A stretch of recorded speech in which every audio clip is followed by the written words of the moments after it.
Have you ever wondered, can you communicate directly with spirit guides, teachers, or non-physical consciousness, or even our higher selves? What would they tell us? My name is Kevin Moore, and since 2015, I started to practice a form of communication which is termed channeling. I have been interviewing experts on my talk show to find out, does life continue after we die? And can we communicate with those that have crossed over? With each expert I spoke to, they all had different ideas. Is there knowledge from the past which could be shared with the present moment? So I thought, why not just speak to the non-physical world directly through channelers around the world?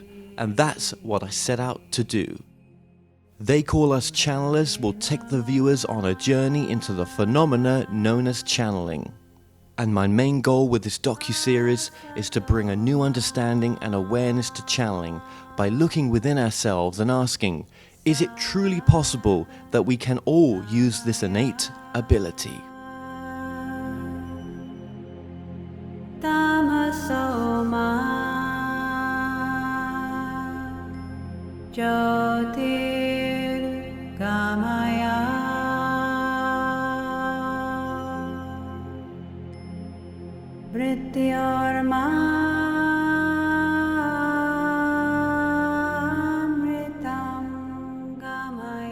So Geoffrey and Linda, thank you so much for joining us. Thank you. Appreciate you being here. It's my pleasure.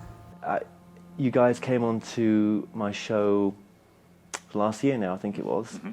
And it's so surreal to actually be in person with yourselves. I will say that, but it's an amazing place you guys have got here. Oh, thank you. This is incredible. It's got a great energy here in our studio, and we call it kind of the core of Crimson Circle, the core of Shambhala. It kind of emanates from here. And we've had so many incredible events here. The energies. Sometimes I'll come into the studio just by myself and just sit out here, and I can almost see Adamus prancing around the stage, talking, interacting. I mean, there's just such an energy, kind of a template here. Oh, wow, yeah, no, there really is. There is. And I guess I've seen a lot of channelers, and this is different. This is different. So that's inspiring for other people to want to work towards, most definitely. Yeah, and there was nothing that Linda and I ever aspired to do. Channeling, we came from the business world, and it just kind of happened. Matter of fact, very suddenly, changed our lives, turned everything around. But right now, I couldn't imagine doing anything but this. I mean, it's truly our joy, and we get to work together. We get to travel around the world. We get to be with Adamus and some of the other ascended masters, and incredibly conscious beings. You know, we have some friends, you know, that they know what we do, but they don't. And it's really funny because when the world gets kind of crazy, always somebody calls and says, so is everything okay out there? And my favorite thing is to be able to say, we get to see conscious people all over the world. And it's one of the biggest gifts of what we get to do is to connect with conscious people all over the world. Yeah, absolutely. Well, let's just go the very core. Let's just start at the beginning, actually, right? How this started off with yourselves. So I think I'm going to use the phrase what you used before, someone was knocking at your door some time ago. It was kind of an inner knocking. I mean, we were living in Texas at the time. We had a marketing consulting business, and then we were involved in an aviation startup business. So we were very, very busy, but there was just this something really deep down within. It was like I call it a knocking at the door, and it wasn't like anything in our life was wrong, but it was just something wasn't right. And I'll never forget that kind of that whole time that I went through with that feeling, and it was almost haunting. Like, what is that? What's happening? And to make a very long story short, unless you would like the very long story portion of it, but it kind of culminated with one day I was flying home from on a business trip, flying back home one night, and suddenly I heard a very clear voice outside of me. You know, not the head voice, but a very clear voice, and said, I'm Tobias. I'm here to work with you. And my first reaction was, work? I don't need more work. We're running 2 companies at the time. And, but it turned out to be an amazing 10, 11 years actually with Tobias. And at that time, Linda, you knew nothing about this. We were working our brains out. We were commuting back and forth to Dallas. We were so busy, but we were just going all the time. And so there was a point where I was like, oh, maybe we're working too hard. Oh my God, we're just constantly taking care of things and not so much ourselves. So yeah, it was a little, Well, I didn't tell Linda about nothing. Tobias for a year.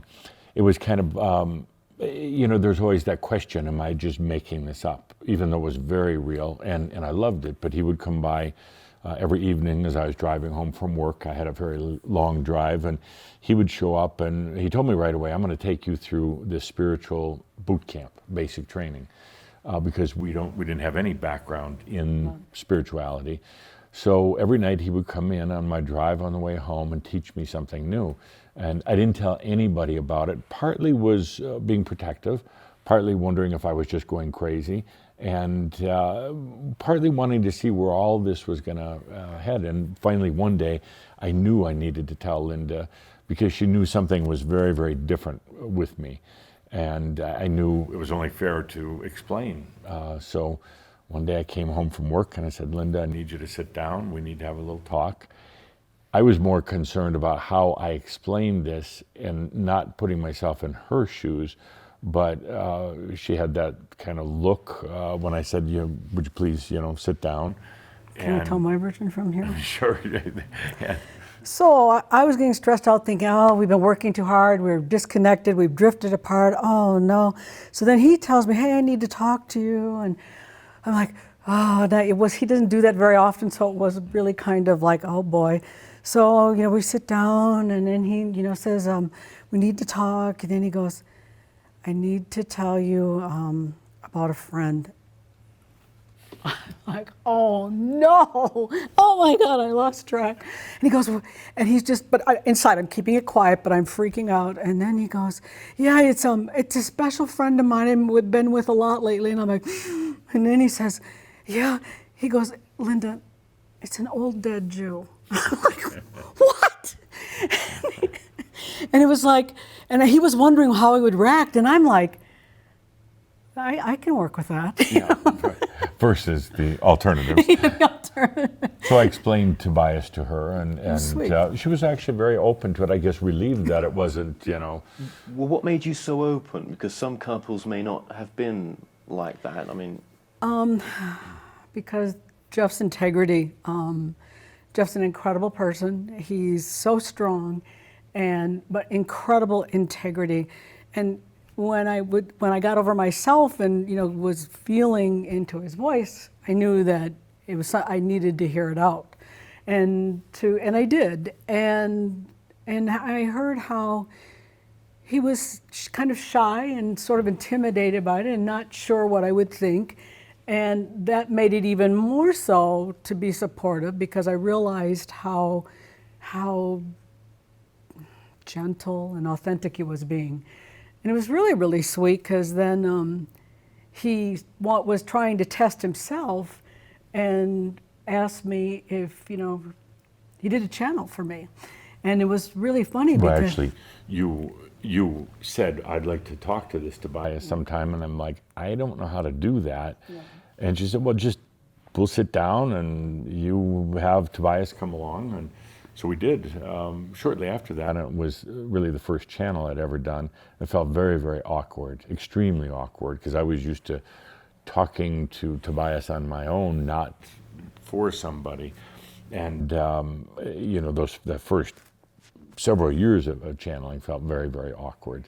He let me, he gave me permission to ask him anything I wanted and to test it. So, as a wife and someone, knowing everything I know about my husband, and how we think and, think together, think differently, I came up with some pretty good questions. And so I was really impressed, because there was something about it that was so beautiful. And then when I asked the questions, the answers were so real and authentic, and it sold me just like that because of the integrity of it again, and the gentle and the honesty of it. And it was so funny because Jeff says, oh, it felt so uncomfortable, so awkward, and there was never anything so warm and smooth and beautiful and inspiring I'd ever heard in my life before. But he thought it was uncomfortable. Had Linda not been supportive, what would that have done for you? We'd have been divorced. Simple as. I'm sure of it because this is my personal, I'm sorry I jumped in, but I was so clear about this because I've thought about it a lot. I don't believe that if I had heard that and I had not connected to it, he wouldn't have gone on. He wouldn't have wanted to go on with me. And vice versa. No, I would say that actually I would have just never brought it out publicly. I would have probably continued on with Tobias, and I would have probably resorted to something different, like writing books rather than speaking out loud as channeling. And Linda would have never known the difference, really. So no, I think I would have wanted to continue with it, but I couldn't have inflicted the life that we live now on Linda if she wasn't amenable. And everything that you've manifested in this building right now as well and beyond. Yes. That would never have happened. So and traveling 100,000 miles a year, that would have never happened. And if we weren't traveling together, the relationship wouldn't have stayed together, because you can't have this kind of life, this kind of travel, hectic schedule, and not be doing it together. I couldn't do it without Linda. No. You're supposed to say that. I went, wow, but I'm trying to keep quiet. Yeah, and of course, not having kids as well, am I right there? Yeah, that's correct. There's obviously a bigger reason for that as well. Maybe this work, your plans together in this lifetime was meant to have been the way it's gone? We wouldn't be doing this if we'd had children, because, the time and attention goes to them, and it gave us the freedom to be able to do this. Or perhaps the sacrifice to do this, but it would have been very, very different if we'd had children. And that support as well of Linda is such a push for you to keep going forward and knowing what you're doing is right. And it must be a great anchor, I would have thought. Yes, yeah, it really is. And again, even when I'm doing the channeling, it's coming through my voice, but Linda's an integral part of it. She helps bring the safe space energy, and she's in constant communication with Adamus. I can hear them talking between each other sometimes. So it's really, and it's, also good balance between the masculine and feminine, and just a good balance to have two people. It's a kind of a double check. So was there much information about channeling prior to the experience? Had you ever come across the nature of channeling from anyone else? I was a little familiar with it, but very, very naive, more or less. And then once I started doing this, of course, I started reading other channels and other information. So that helped to a degree. But I had such a great connection with Tobias. That actually I'm glad I didn't know too much about channeling, because that might have interfered with a very natural connection that we set up. What's your individual takes on channeling? Oh, it's weird. I mean, it's really weird. It's weird, and even though I'm a channeler, it changes your life. I know eventually channeling will be replaced by humans, masters in human form, just saying it themselves. There's some people who really like channeling, are very open to it, but a lot of people who aren't. And even within the New Age community, there's a large segment that doesn't like channeling, they really don't want it. We probably get more criticism from the New Age than we actually do from like a Christian group or a Muslim group.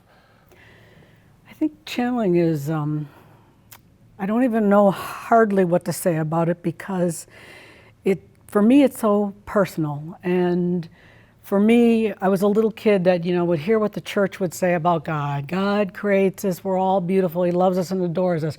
But if you don't get your baby baptized and it dies, it's not good enough to be with God. I was in the hall all the time for arguing with religion because it was something that lacked any real, it was all about control. When Jeff started channeling, I never heard anything from me, for me, that was so closely related to what I knew in my heart and my soul was what is the way it is.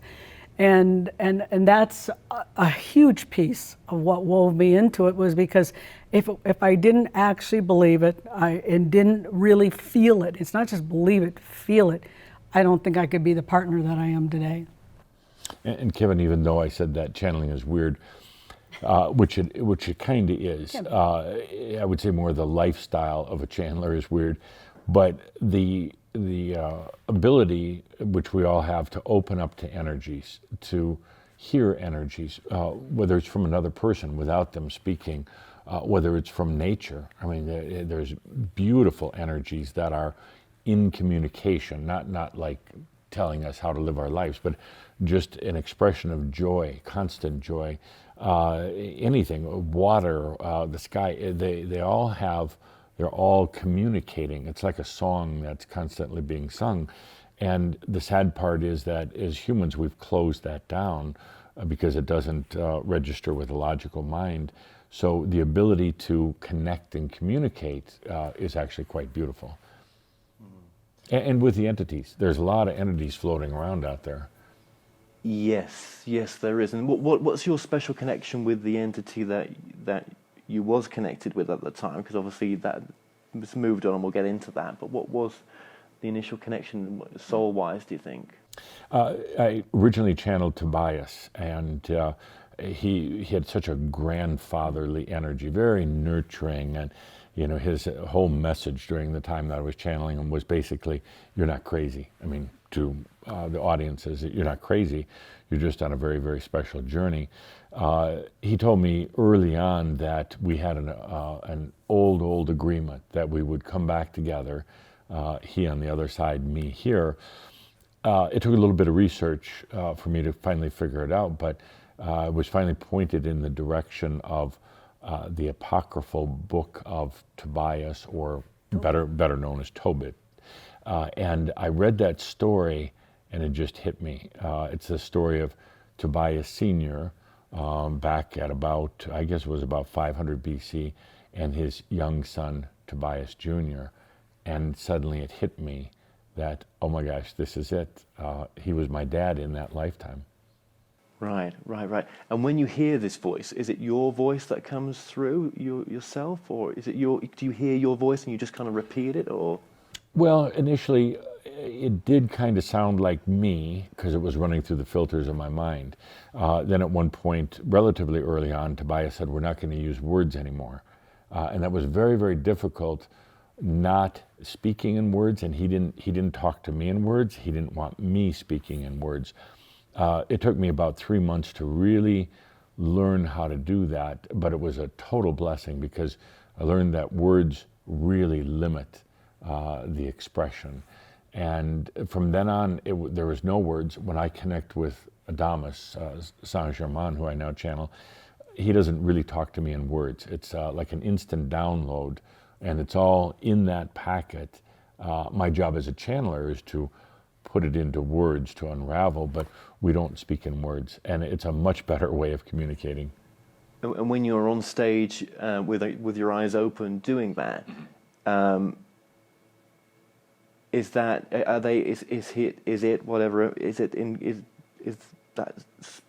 force in control of the way you move and your gestures and stuff, or is it still with your... Not really in control. Here's kind of what happens is when at the beginning of the channel, we always play the music, and I'm in the chair just getting myself centered and connected. It's all downloaded then. And then it's like, then I take the ball of string and unravel it. But in that total download, there are actually no words, so he's not dictating the words. I'm translating that packet of enlightenment, but he also weaves in how he would like the timing, how he would like the body movements and gestures. So it was very different when I was channeling Tobias. I sat in a chair, my eyes were closed, not much to it. With Adamus, it's so much more multi-dimension, and he's a stickler. He's very insistent. You got to, if you're going to do it, if you're going to channel me, do it right. Get all the moves down, get everything else, get your word choice down. He's very much a taskmaster in a way. He wants it done right. How come we can feel sometimes when it's more, when you're closer, and then when Adamus kind of pushes you off, and he will even comment to that? Well, there's anytime I channel, it's a combination of Adamus, of me and you, and the audience that is there either in the present or in the future. So it's really a kind of a composition of all the energies. I'm not really just channeling Adamus, it's all the energies. There's times when Adamus is much more forward, much more present. His energy is stronger. Other times he pulls back. And I'm very conscious and aware during the channel, but once in a while Adamus kind of zaps me out someplace. If I'm resisting some of the things that he's bringing up, then he'll just pop me into another dimension for a little bit. Right. So it's almost like, because some say it's like being in the back of the car. You know, someone else has taken over the driving wheel a little bit, and you're just observing from the back seat. I feel that sitting in the front seat in the driver's wheel, there's a bunch of us. Right. So it's more like a whole bunch at the steering wheel. I never feel out of control in any way.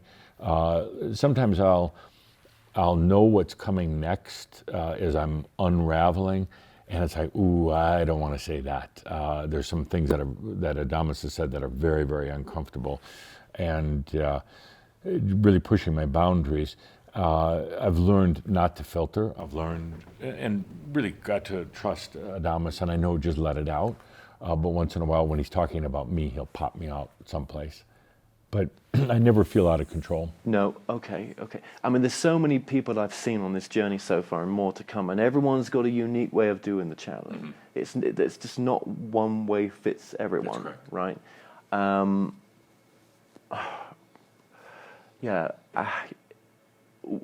It's hard to sum up, isn't it, really, what this is?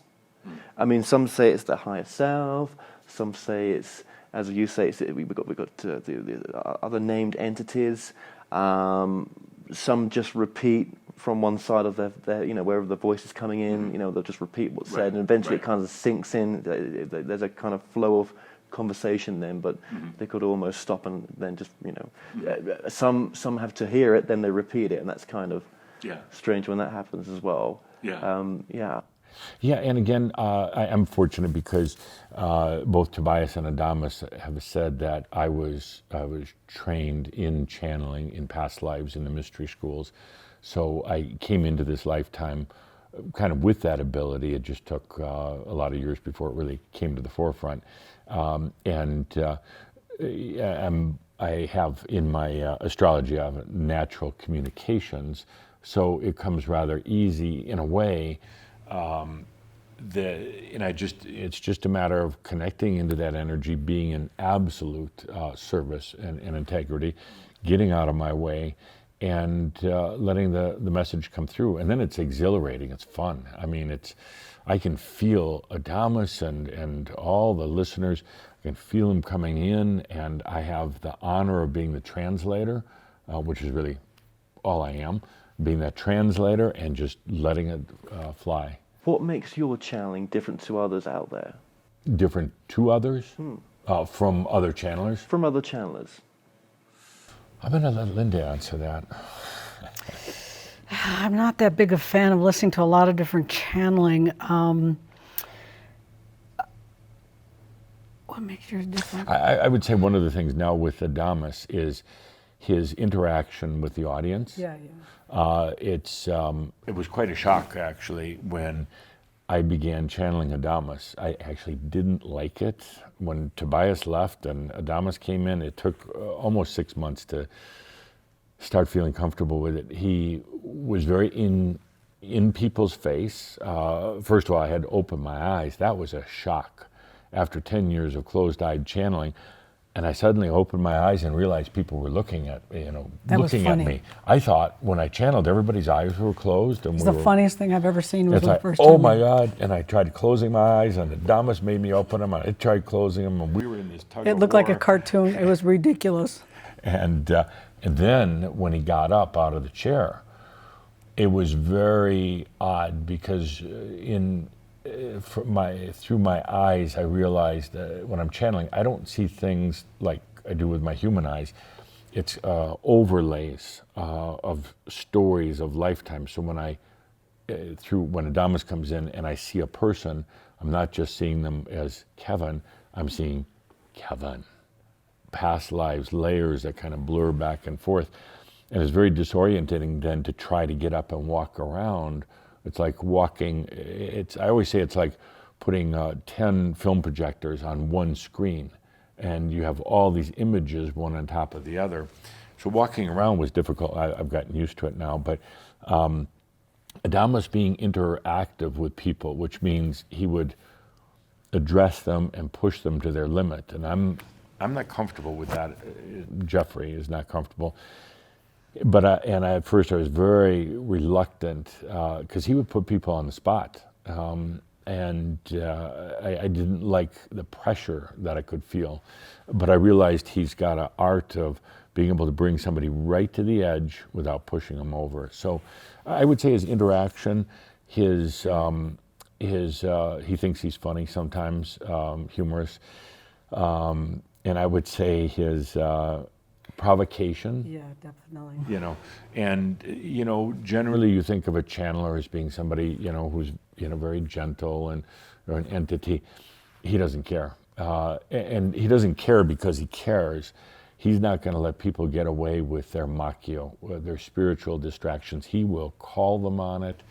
And some of it, I think, too, is the fact that when Jeff channels Adamus, is so focused on keeping the human present that, a lot of time when I've been to like little conferences where they had other channelers, the channeler will start channeling and everybody's like, and Adamus, that interaction makes everybody stay present and stay focused into... Well, it's more like they're coming from Jeff, isn't it, then, as well? No, but it's... But there's a human present more with the eyes open. And the interaction, again, you can't just fall asleep because Adamus says that's the minute he's going to walk up and say, hey, what are you doing? And it's not kind of one of those go to the zone. He wants it very present, and that's why he'll walk through the audience addressing. You never know when he's going to ask you a question. So you can't be floating out in space somewhere. But in answer to the question now, I think the biggest thing that we appreciate about Tobias and Adamus, and once in a while I channel Kuthumi, the biggest thing is they've all been in human form. yes. And they understand the human journey. They have such empathy for what we're going through, but they also won't let us get caught in our own makyo, our spiritual distractions. I find that to be such a value that they've been here, they've been on this earth. They're not channeling from another galaxy That's or huge to me. whatever. They know what it's like. So They've been That's here. different, yeah, because obviously I've met channelers on this journey that, are channeling an aspect of themselves from the future that's maybe living some sort of ET incarnations or Palladians or probably whatever other entities that they may choose. But again, this was what would make your channeling different, because I'm guessing that they are quite averted to that, because yes. that's not, those other entities haven't lived a human experience. Yeah, and Adamus is always saying there's no being greater than a human being in all of the galaxies.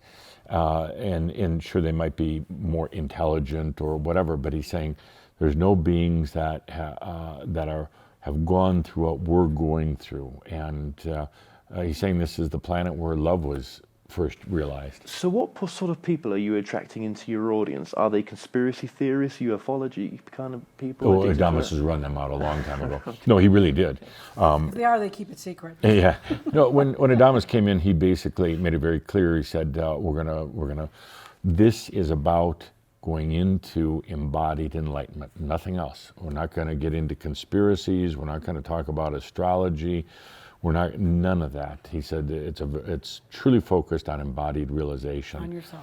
Yeah, so there's no, conspiracy theories, no, secret governments, all the rest of that, crystals and gems and all the rest, there's just, Adamus has no place for it, and he's very, very clear about that.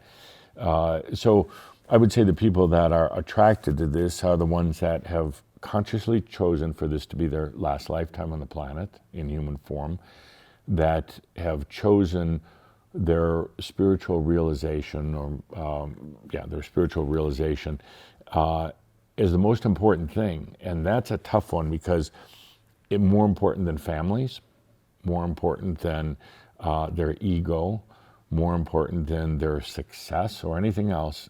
This is what matters. So we find that people tend to be very self-full. They're not selfish, but they're self-full. They realize they're here for a reason, and they're taking care of themselves so they can have this realization in this lifetime. We get a wide variety of people, a lot of psychologists, tremendous number of psychologists, And psychiatrists, medical doctors, a lot of healers, do a variety of healing modalities, body workers, business people, a little bit of everything. That's amazing, isn't it? Yeah. It That's really incredible. is amazing. And again, what's different about yourselves is that you've got the in-person audience here as well. Yes. A lot of the time. So that changes your energy for channeling, maybe, because they're there. There's some sort of... Oh, there's such a difference between doing it with an audience, because there's, again, that energy that comes in. And we do things here in the studio without an audience.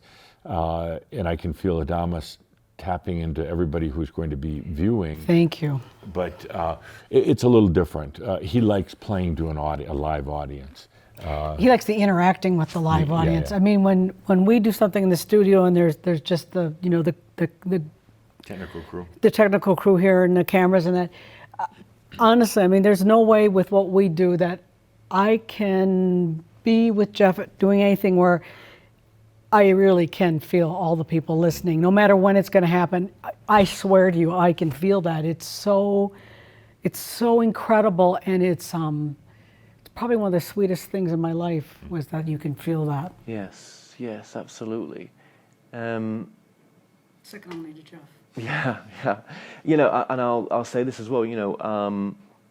Making this work financially as well is another burden for some of other. For most. For most, yeah. Mm-hmm.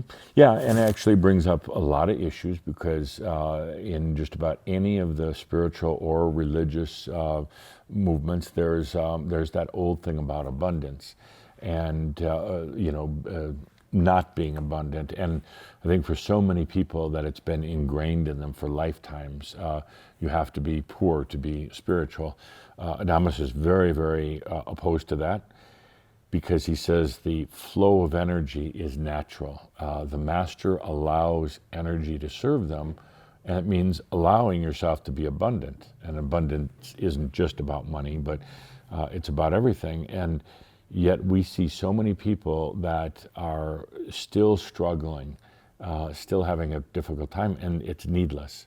It's, we could get into a long discussion here, but it's, can you allow energy to serve you? And when you really take that in and really look at your life, are you working for energy, or is it working for you? And it's a point in the road, on the path where you have to stop and say, am I worthy? Do I consider myself worthy to let energy serve me now? It's a big change. We've also historically noticed that people that set out and say they're going to do this, they're going to make a living from this, that seems to be a problem for a lot of people. We were lucky in that we had established lives. We were pretty much set up in our life, and we weren't trying to do this. It accidentally grew. I mean, Jeff was doing it on the side, and then we invited a few friends to hear it, and it went viral. I mean, we never tried to make it be something. It became something. Yeah. How did it become this, though? This building? Oh, it's a combination of things. It was a lot of hard work up front, and going through a lot of iterations. I feel we've been very fortunate. We had two great entities, first Tobias and then Adamus. And I actually don't know of anybody else who's had their entities, switch places midway, through. It was really quite a shock when we went through that. Actually, we were kind of prepared that things would just kind of wrap up, but yet they amped up. And it was, the other thing was two important things. One, allowing a great team to come together. We have always have had such an incredible staff, and letting them do what they do best.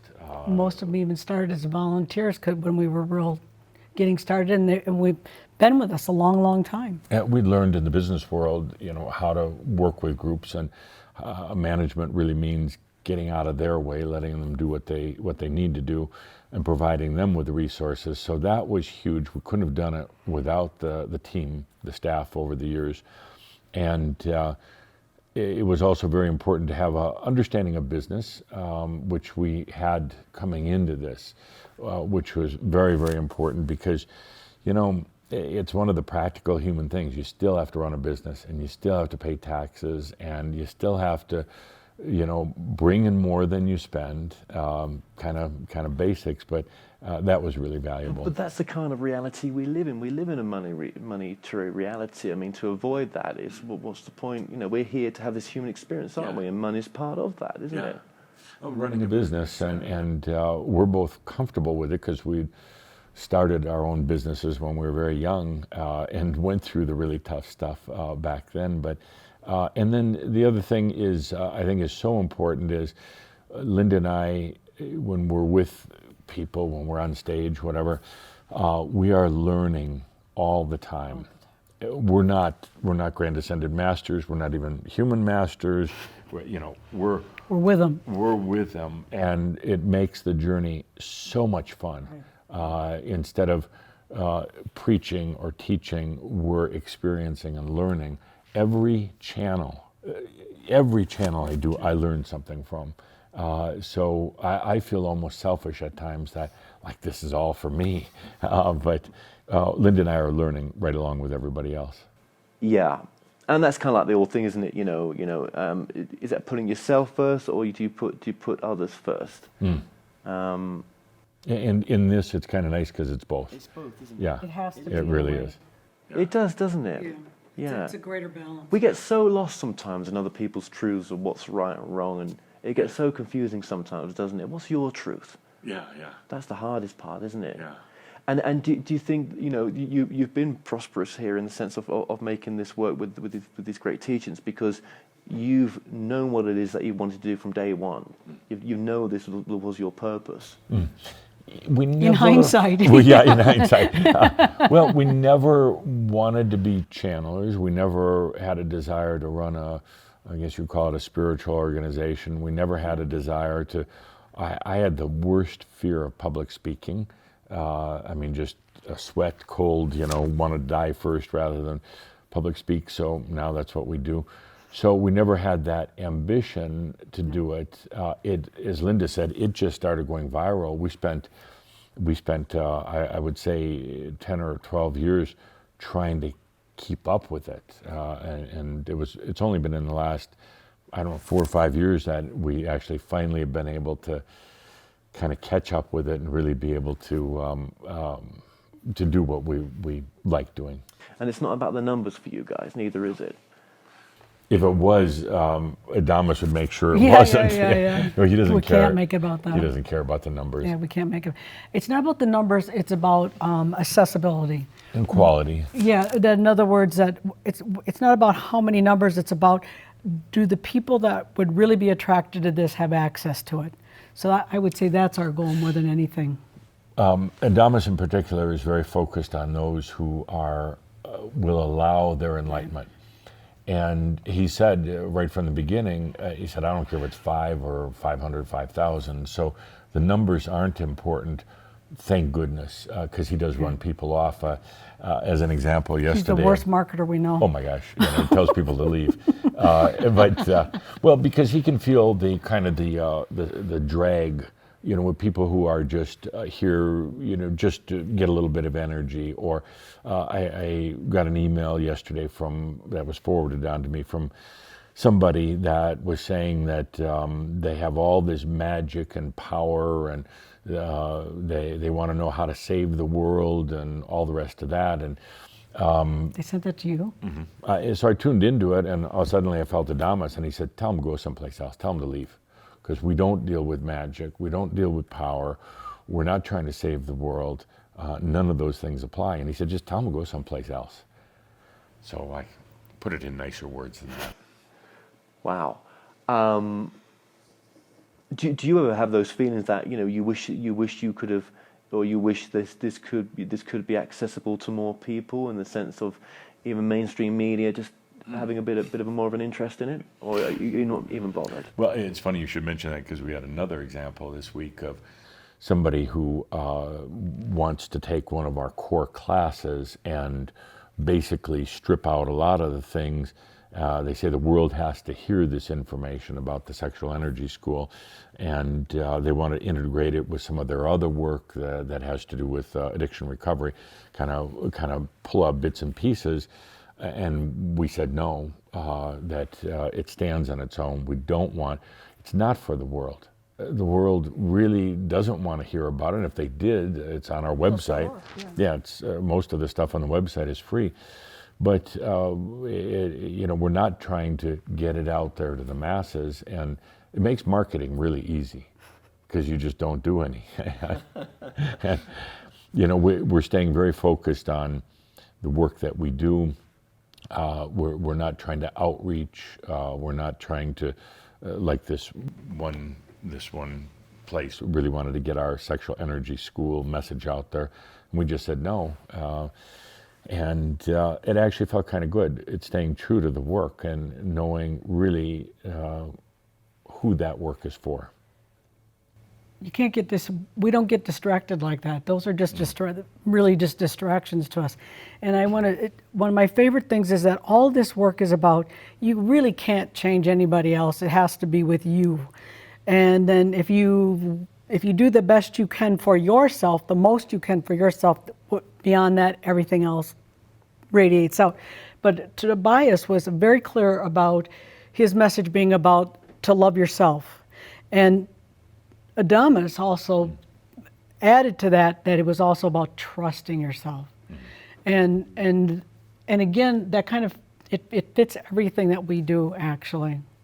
People, it's really there to get people to learn to love and trust themselves. Yeah. What do you think the future of channeling is? I mean, do you ever consider that what's this going to look like in the future? I mean, you mentioned at the beginning of this interview that it'll be a more normal state of being. I think that's what you meant. But is there something else that's around the corner that maybe that? I think it won't be called channeling. It'll just be called, connecting, multi-dimensional communications or whatever, where it's not some entity, some high and mighty entity speaking through the human. I think it'll be so natural to be able to have a conversation with the table, and not like we're talking, but Adamus says that everything has consciousness, a degree of it. It has an awareness of itself. This beautiful tree here, I'm sitting next to it, and it's not like saying, it's not like telling me how to be a better human. It's just it's communicating its joy of existence, its joy of itself. And it's like just over here kind of singing away. And I think as we open up, we realize that everything has that. Well, pets are a great example. The problem is we try to speak the human language to the pet, English or German or whatever. And it's not about that. It's like just connecting to the pet's energy, and not trying to form it into words. And pretty soon you got a great relationship with your dog or cat or whatever. So I think that's going to be more natural. And as far as channeling entities, I know Adamus's big push is he wants human masters to be doing the talking, because it's a lot more credible than somebody like me going into channel and bringing through an entity you can't even see. So he's really pushing for that. And what does he say the main reasons why we come here to incarnate, to have a human experience? Just to have an experience. I mean, just truly for the experience. He says basically the soul or the I am is here for experience, expansion, expression, and ultimately enlightenment. And why do we need him to come through for us to have that? We don't. We don't. But he says we called. He says, Struggling. you know, most of the ones who are part of Crimson Circle have been in the mystery schools in Europe in the past. You know, from about I'd say the 11th through the 17th, 18th centuries. So we've known each other, and Adamus was, Saint-Germain was the kind of the head guy, and he said, so he's come back not to tell us anything new in particular, but to remind us while we're on this journey. And he said his big job is keeping us in that focus from getting distracted. Validation. That so much of what you channel, Jeff, it's stuff where you know it, but you don't.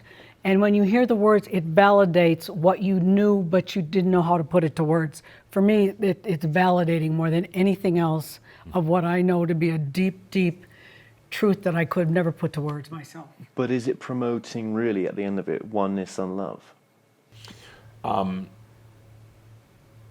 You can ask Adamus about that. No comment. Okay. No, please ask Adamus about it. God. Please. I can see where that's going to go. No, because I was going to say on that, if that's all it's promoting, why do we need the channeling for? Yeah. No, he's not promoting that at all. Some are, though. Some channelers are. Mm-hmm. Oh, yeah. Mm-hmm. Yeah. No, what Adamus is doing is he's kind of not teaching us, but he's walking beside us, kind of guiding as we go into realization. His biggest job is to keep us from those distractions, because we have a unusual human conception of what realization is. But is that based on his truth, though? That's a really good question. Another one you should pop at him. Yeah. Because we've all got a unique individual truth on this. Yeah. So this is where he's coming from, isn't it, in a sense, with where he's seeing it from and understanding it from, which is maybe a more elevated version of it than we can see. Right. Truth evolves. The truth, I always thought it did. I got told on this journey, truth stays the same, and I don't think so much. I don't think so. Not as a human. Truth evolves. Is that your truth? Yeah, absolutely. Truth evolves. My truth is there is no one truth. It's all truth. And aren't we taking these truths with us when we cross over anyway? And what's true then to what we think is true now? Maybe it's not taken away from us. Maybe it's just more to add to as we move on. But does that even matter about where we go to? I've kind of given up on all that rubbish. Not rubbish. No, but I agree. Yeah. Yeah. It's like, hang on a minute. I'm struggling now. Yeah. Not let alone where where I might go to when the lights get switched I think off. one of the most important things that Adamus has said recently was that enlightenment is not your responsibility. The human's responsibility. Couldn't do it if it wanted to. Doesn't know it, doesn't understand it. Will try to humanize enlightenment. It's only for the human to allow the enlightenment. The rest is being done by what he calls the master, or the wisdom, the soul. He said, so basically, stop trying to be enlightened and allow it. Could it be a case as well that, if we were meant to really know, if there wasn't a definitiveness of it, then it would have come through way before even us even having to come through for this experience, maybe? Yeah, I view it as a kind of a culmination. It's our last lifetime. It's time to gather everything up, all the aspects, past lives, this lifetime. Time to bring them into integration, honor all the lifetimes. Then everything is brought into wisdom. It's brought from the mind logic into wisdom. We're just allowing. We're just kind of gathering all that up before we leave. But that's only for a few, though. Before the masses that aren't even aware of this material, I mean. Oh, Adamus doesn't address the masses. But are they coming back? Oh, yes. Well, they don't have to be listening to Crimson Circle to be on the journey at all. But No, they're on the journey anyway, aren't they? they could be on the journey. They're on their journey anyways. But there are people that that will become enlightened that don't know Crimson Circle. Oh, sure. I mean, there's no Absolutely. exclusive. So then, does Adamus know any of the other channels? In whatever reality he's in, is he in contact or aware of the others? The other entities? Whatever we want to call them, yeah. Well, he says that there is, God, if I get the number right, 9,700 and, I'm trying to get it from it, 9,772 ascended masters. So we have this concept that the universe is just filled with them. And he said, no, there's really not that many. Every one of them has come by way of Earth in their... It's the only way. According to Adamus, it's the only way. They've come by way of Earth because nothing gives the richness of experience for the soul like Earth does. It's not a punishment, it's simply a pathway. That sooner or later, every human will go through it. Some are doing it now, some will do it later, a few have already gone through it, but it's a natural process. It's going to happen sooner or later. That's why he said, in the meantime, have compassion, allow everybody their experience. Stop trying to change the world. Allow those soul beings to go through their lifetimes as they choose. What's driving you to do this work then? Oh, I would say I'm learning so much for myself. I knew this was going to be my last lifetime. And then it's an honor to share all that with everybody, what I'm learning, what I'm channeling, to share it with everybody. You never get the feelings of, can I be bothered? There are days. No, there are times when, Linda and I absolutely love it, but there are times when I just feel like I just need, 6 months to myself, off someplace just for me. And then we always seem to get a little break in there. And maybe I say that from someone opposite you that's just like on the edge of like, what is purpose? Where is that pull? Mm-hmm. What, and when you've lost it sometimes of what that was, or what you thought it was, and it's like, well, hang on a minute, I thought I found you, but you've kind of eluded yourself now. Thank you for that. Mm-hmm. Yeah, maybe that's why you found what you want to do. Yeah. I mean, it's a passion for both of us. Yeah. It's Absolutely. Yeah, it's a real passion. Yeah, and you read any good self-help book, that's how it all starts, doesn't it? Without that, where are we? Yeah. I'll tell you the other thing that is beyond words is that we don't look, like I said, we aren't trying to recruit people, but we'll be out traveling in particular, and people will come up to us and tell us these incredible stories about how they found the Crimson Circle and how the material saved their life, changed their life, helped them see through things they couldn't imagine. I mean, the stories are so unbelievable. And I used to be a school teacher. I can't imagine having heard stories that dramatic from being a school teacher, and we're hearing this doing the Crimson Circle. It's humbling. It's humbling. Yeah. Humbling, and that alone is satisfaction beyond word, to know you could change and make anybody's life without even knowing it. That's going on in the background. Beyond words. That's special, isn't it? Yeah, beyond that's special, words. isn't it? Yeah.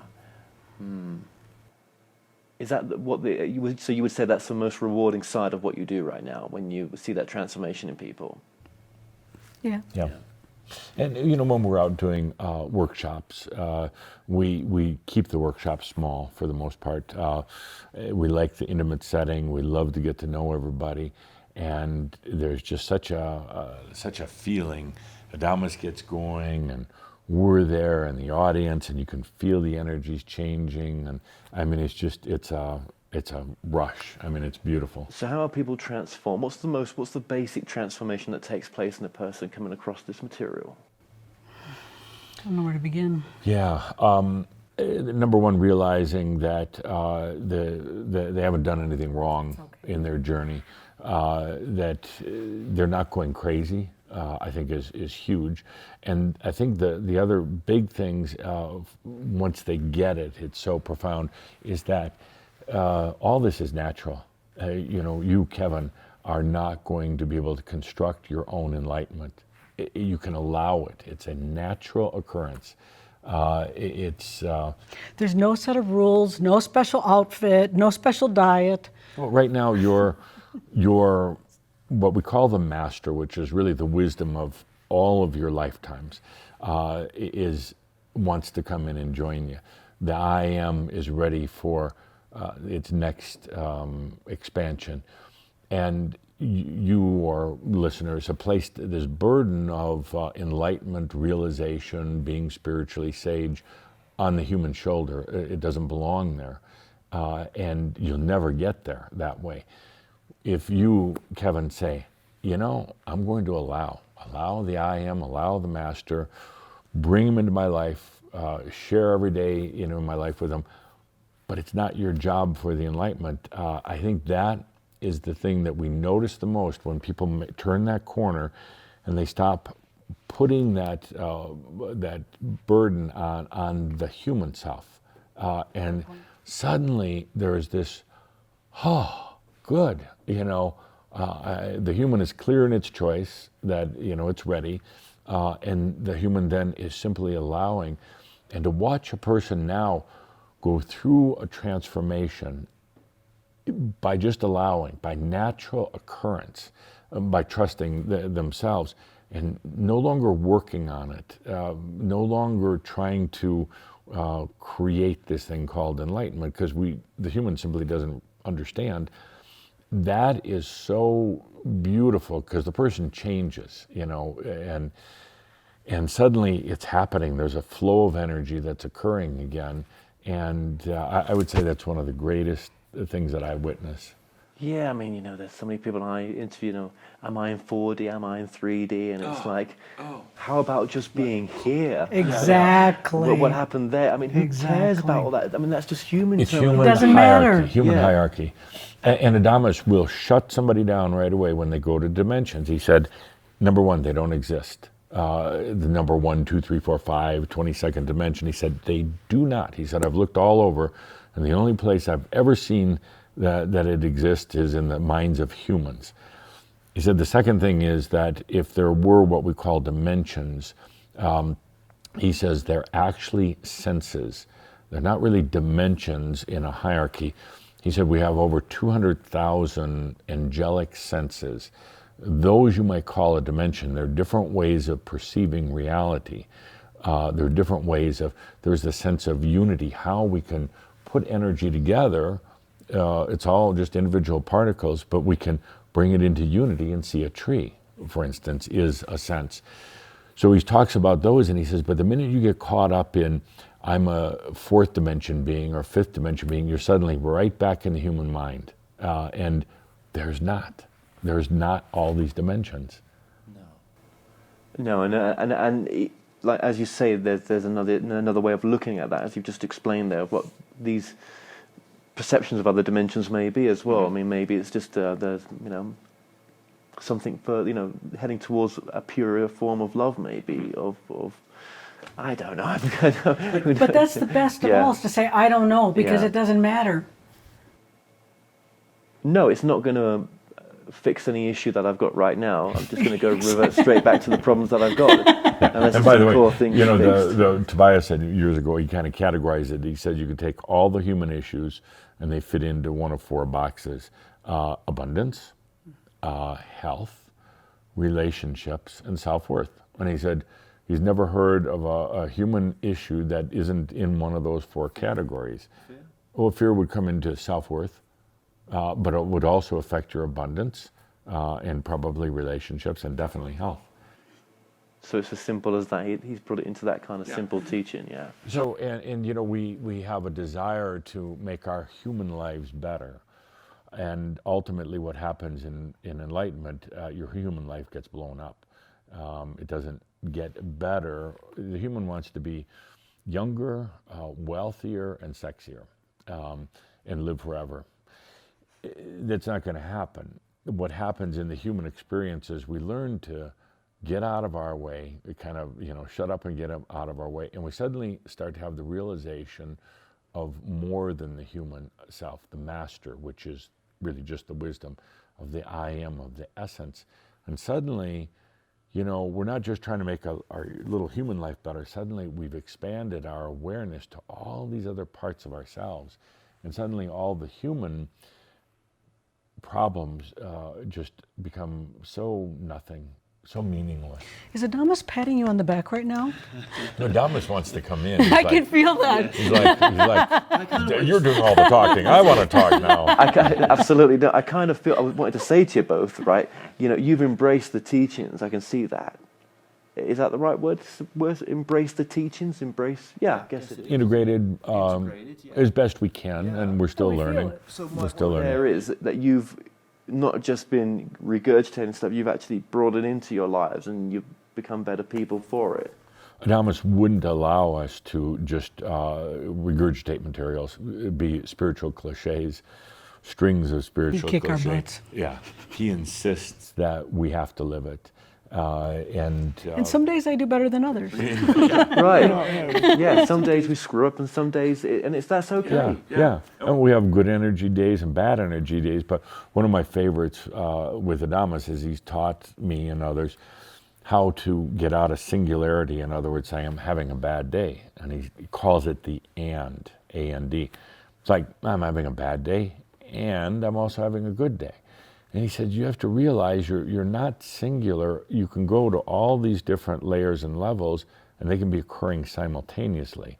So I am spiritual. I am a schmuck. I am a master. I'm a fool, and they can be occurring together. That's really cool now, because you'll never ever have just a bad day. You'll have a bad day, but you'll also say, oh, there's also the good day. Where would you like to see both of your Crimson Circle going in the future?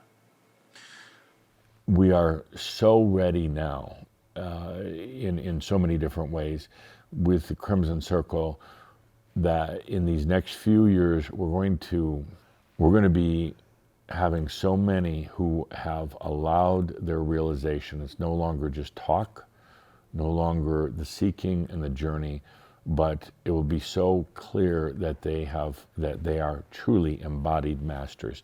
That doesn't mean the ability to walk on water, to manifest gold out of dust or anything like that. It means they are totally integrated. And it's been a lot of hard work for everybody over these years. And Adamus says the kernels of corn are going to start popping. So to experience this in the next, he says 3 to 5 years, there'll be a significant number of humans who come through by the way of Crimson Circle now, who will be those embodied masters.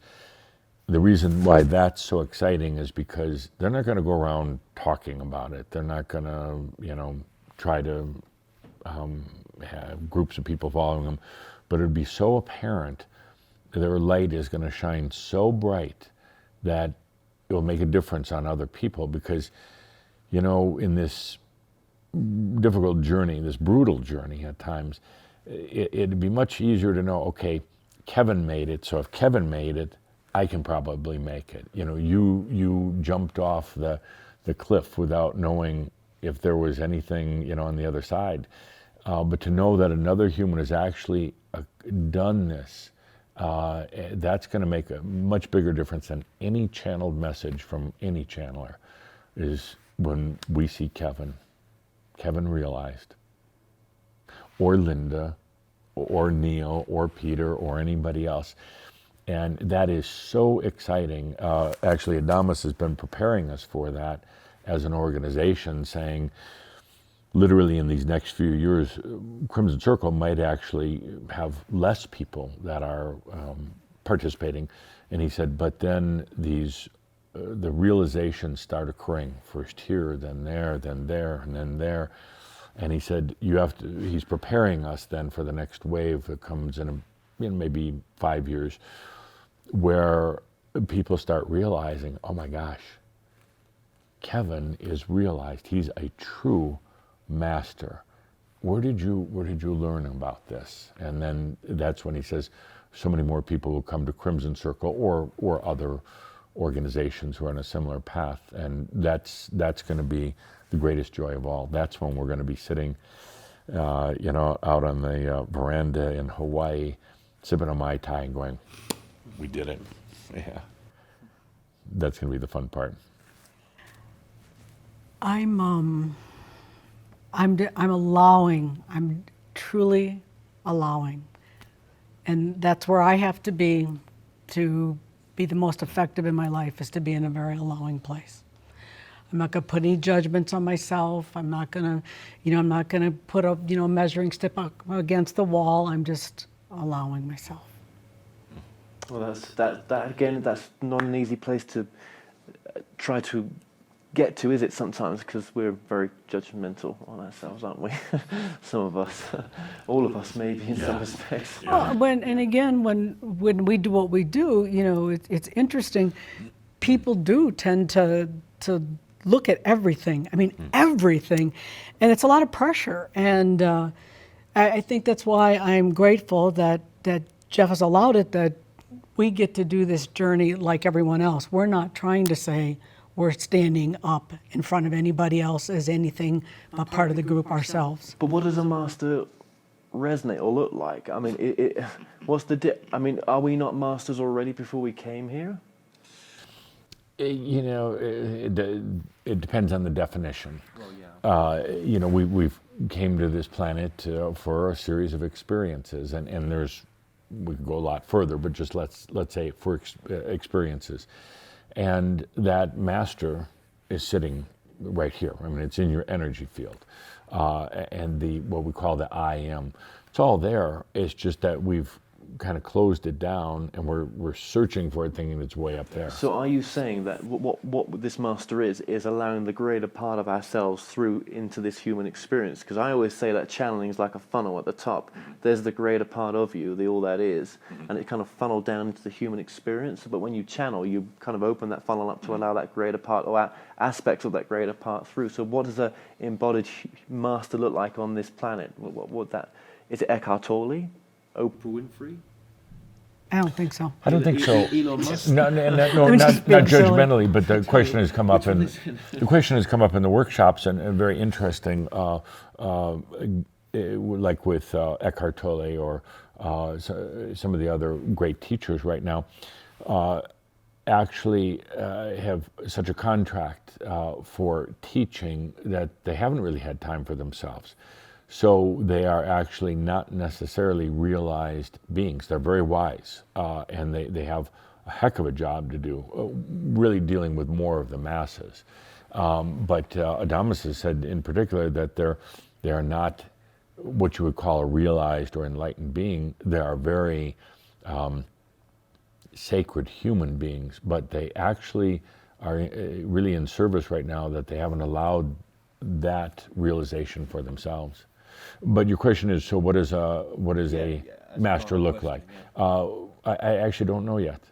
Thank you. I'm glad. I really don't know yet. I have some concepts, but I don't even necessarily want to define it. The one thing I know is that they're going to be so integrated, that they're not going to be working on issues and problems. They are absolutely going to be enjoying life and not trying to save the world, not trying to process issues or anything like that. They're going to be enjoying life, because in your last lifetime on the planet, I think the thing any of us would want to do is take this lifetime to really enjoy all the greatness of this planet, from nature to other people to humor to food to you don't want to make this last lifetime on Earth and you're on a diet the whole time. It just Well, it doesn't work anyway, does it? yeah, no, it really doesn't. And you don't want to make it the last lifetime on the earth and you're just sitting up on a mountain by yourself. I think you want to kind of be, out cha-chaing with other people. Living life. You want to be living life, and you don't want to be all caught up in political issues, Oh, no, I'm not doing very well then. Yeah, I don't want to be spending my last lifetime all worried about the news and about all the rest of the things. So what is that? It's a balance then, isn't it? Yeah. It's some sort of balance where neither are either affect you, but you're aware and That's There good. you go. That's very good. You're aware. Yeah. I mean, we're aware of the news and the world. and you can talk about it. Yeah. And you're not one of these people like, oh, that's not higher vibration stuff, so I can't. Exactly. Can't include that. Yeah, it's just vibration. Or I need to ignore the suffering. Yeah. But then I don't need to be addicted to it neither. Right. Would depression not really enter into one's mind then maybe? As much, because what have you got to be depressed about? There's nothing. Well, it's addictions you can be depressed about. Addictions to wanting to need that. Yeah. I'm not worthy enough kind of addictions. Yeah. Yeah. But once you realized the whole thing about worthiness, where you're looking for it from other people anyway. It's about, can you allow yourself to love yourself? But even the love yourself and trust yourself, those are the two core things of Tobias and Adamus, and it all goes back to everything you just said. I'm saying it, aren't I? But I'm Yeah, not you are embracing saying it in my life, You though. are actually saying it. Or maybe I'm trying to, and that's what's so...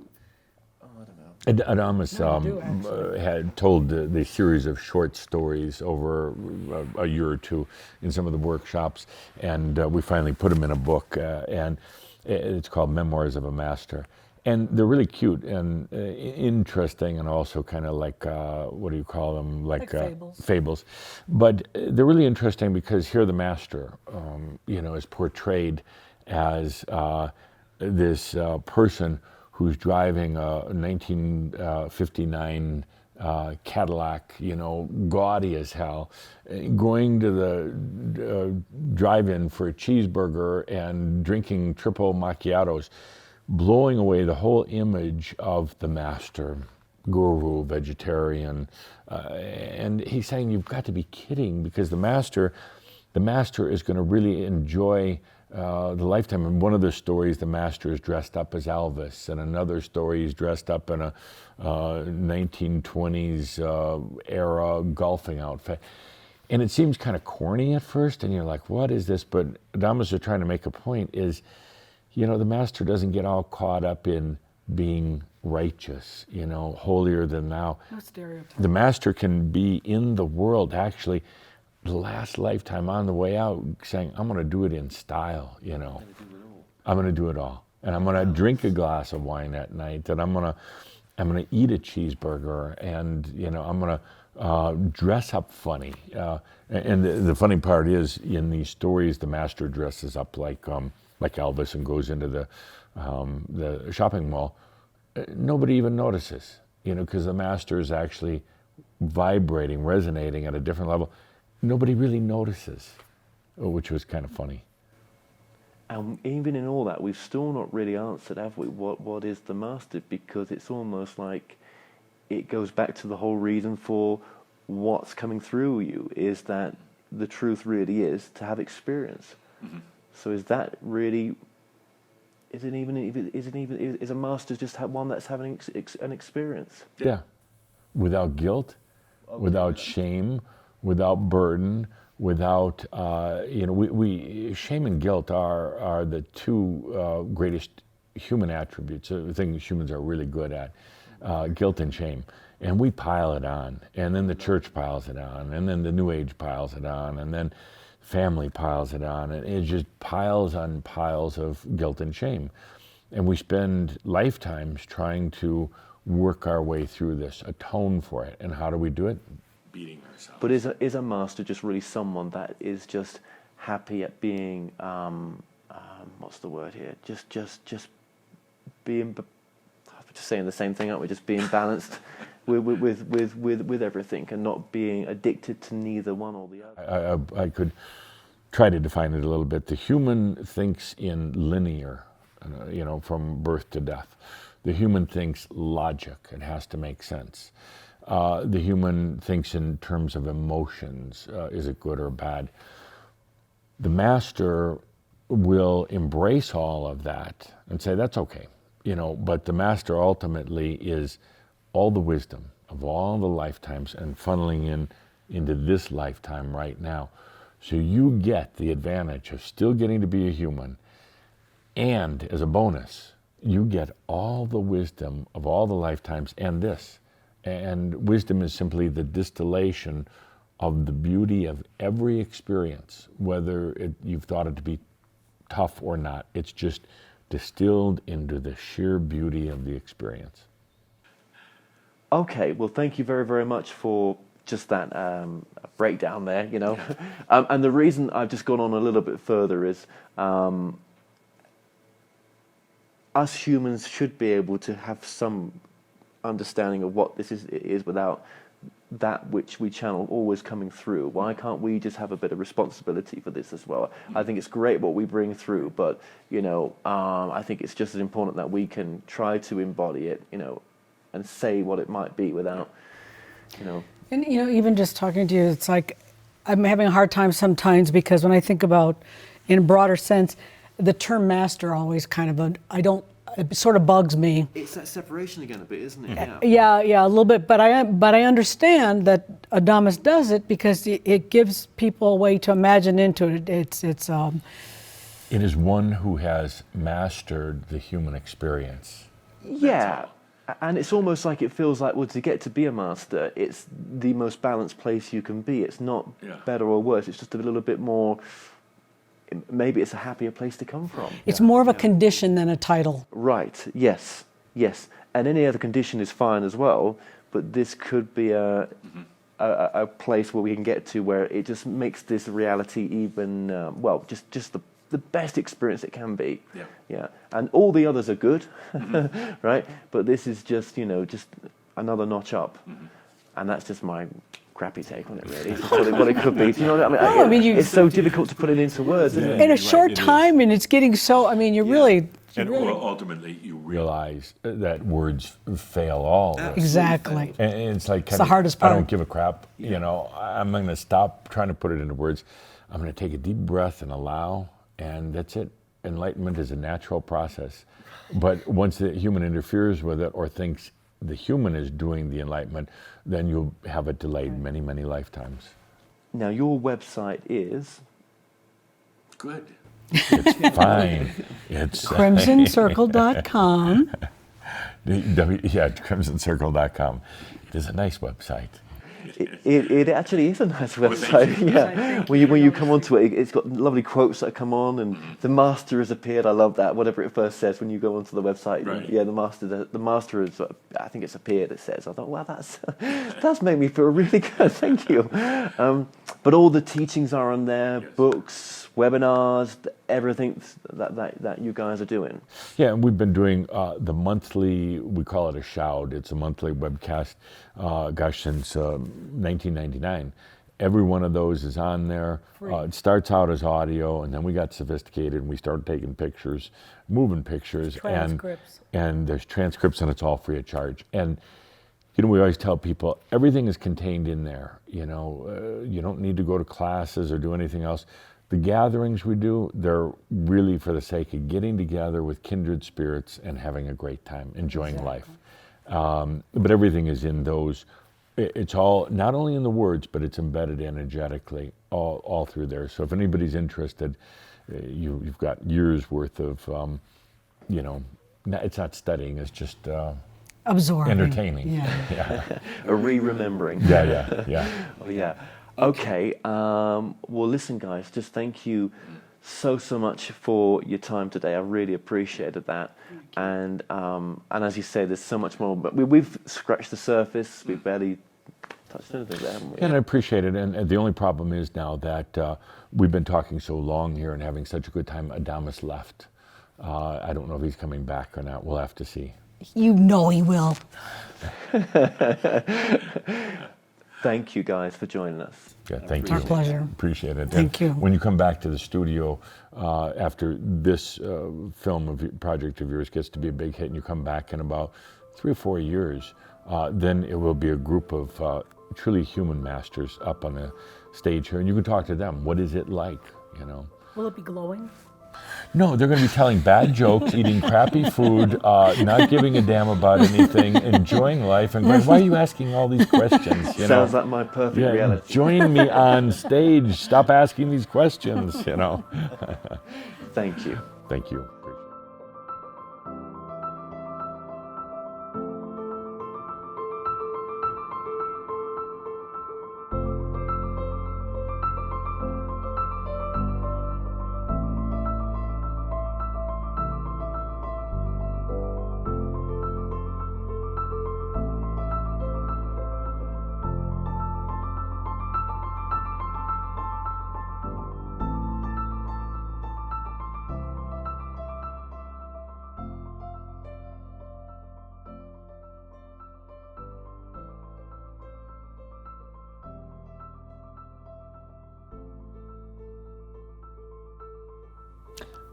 Greetings. I am that I am, Adamus of Sovereign Domain. Thank you for inviting me into this film. Thank you for saying yes to be here. It was actually Caldra, his title, Geoffrey's title, but I was most delighted to participate as well. Yes, I really appreciate that. And the first thing I want to really say is, isn't it always the case that we put you on such a pedestal, right? But we are so important to you as you are to us. It's a two-way thing, isn't it? Indeed. I have tremendous honor for humans in general, for I have been one many times, and particular tremendous honor and respect for those who are going into their enlightenment. It is oftentimes a brutal journey for the human. For the master, not so much. For the I am, doesn't really care. But for the human, it's taking everything that they had dreamt of and hoped for as a human. Every ounce of their identity, what you would call their ego, every goal and aspiration, and simply shattering it. Rightfully so. It needed to be shattered, and if you really go deep down within, you knew it was all going to be shattered, but it is still difficult to face once you're there. So you were saying there that a master in the phase of becoming a master or awakening to that possibility in this life would have the human experience from a different perspective? Would it be so difficult? Well, to the master, this whole process of realization is natural. To the master comes from the future, so to speak. It's already occurred. It's not an if or when. It's not, will I make mistakes along the way? The master comes from the future, the realized self, and then comes back into the experience of what it was like to get there. So the master has no fear or doubt. The master has tremendous patience, and should you as a human choose to make this difficult, the master will wait. If you as the human would choose to ignore it, as most humans do, the master will wait. There is no interference from the master whatsoever. The master doesn't really care or mind if you get distracted, because sooner or later you'll come back to this. Okay, and I'm guessing that not many, and this is with no judgment, this is said, but not many make it to become a master? Well, it depends on the terminology. All are masters. Very few humans realize. Because you just said that the future self is coming back. Yes. The part that's already been the master. Yes. So we are already masters. Yes. You've already, call it what you want, ascended. You already are enlightened. You're already realized. That is done. That is a given. But now, the soul wants to know, how did I experience getting there? You see, evolution of humanity, evolution doesn't go from the beginning to the end. It actually goes from the end, from the point of creation, and then the creator goes back in and explores how creation came to be, you see. So it's already done. Now it's, how did I get there? Is that the kind of expression of, I'm use the human words here, right, out of time? Yes. Out of time, it's already happened. Indeed, indeed. And better put is that there really is no future. It's as in something in the distance on the horizon, it's already here. You have many, many potentials of how you get to realization, many different ways to do it. It's totally up to you. Would you like to do it the easy way? Or do you want to do it from a way that really defines the experience, that is visceral, that is sensual, that is even combative and conflictive? It's totally up to you. Humans have the tendency to choose the one with the greatest amount of drama, sometimes struggling. We tell a lot of stories in the Ascended Masters Club. There's less than 10,000 of us.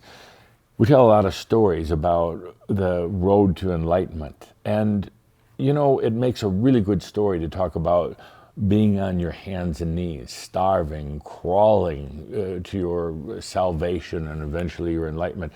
It makes a good story to tell how you lost everything, versus the ones who, very few, but the ones who come and say, it was easy. I just took a couple deep breaths and it was there.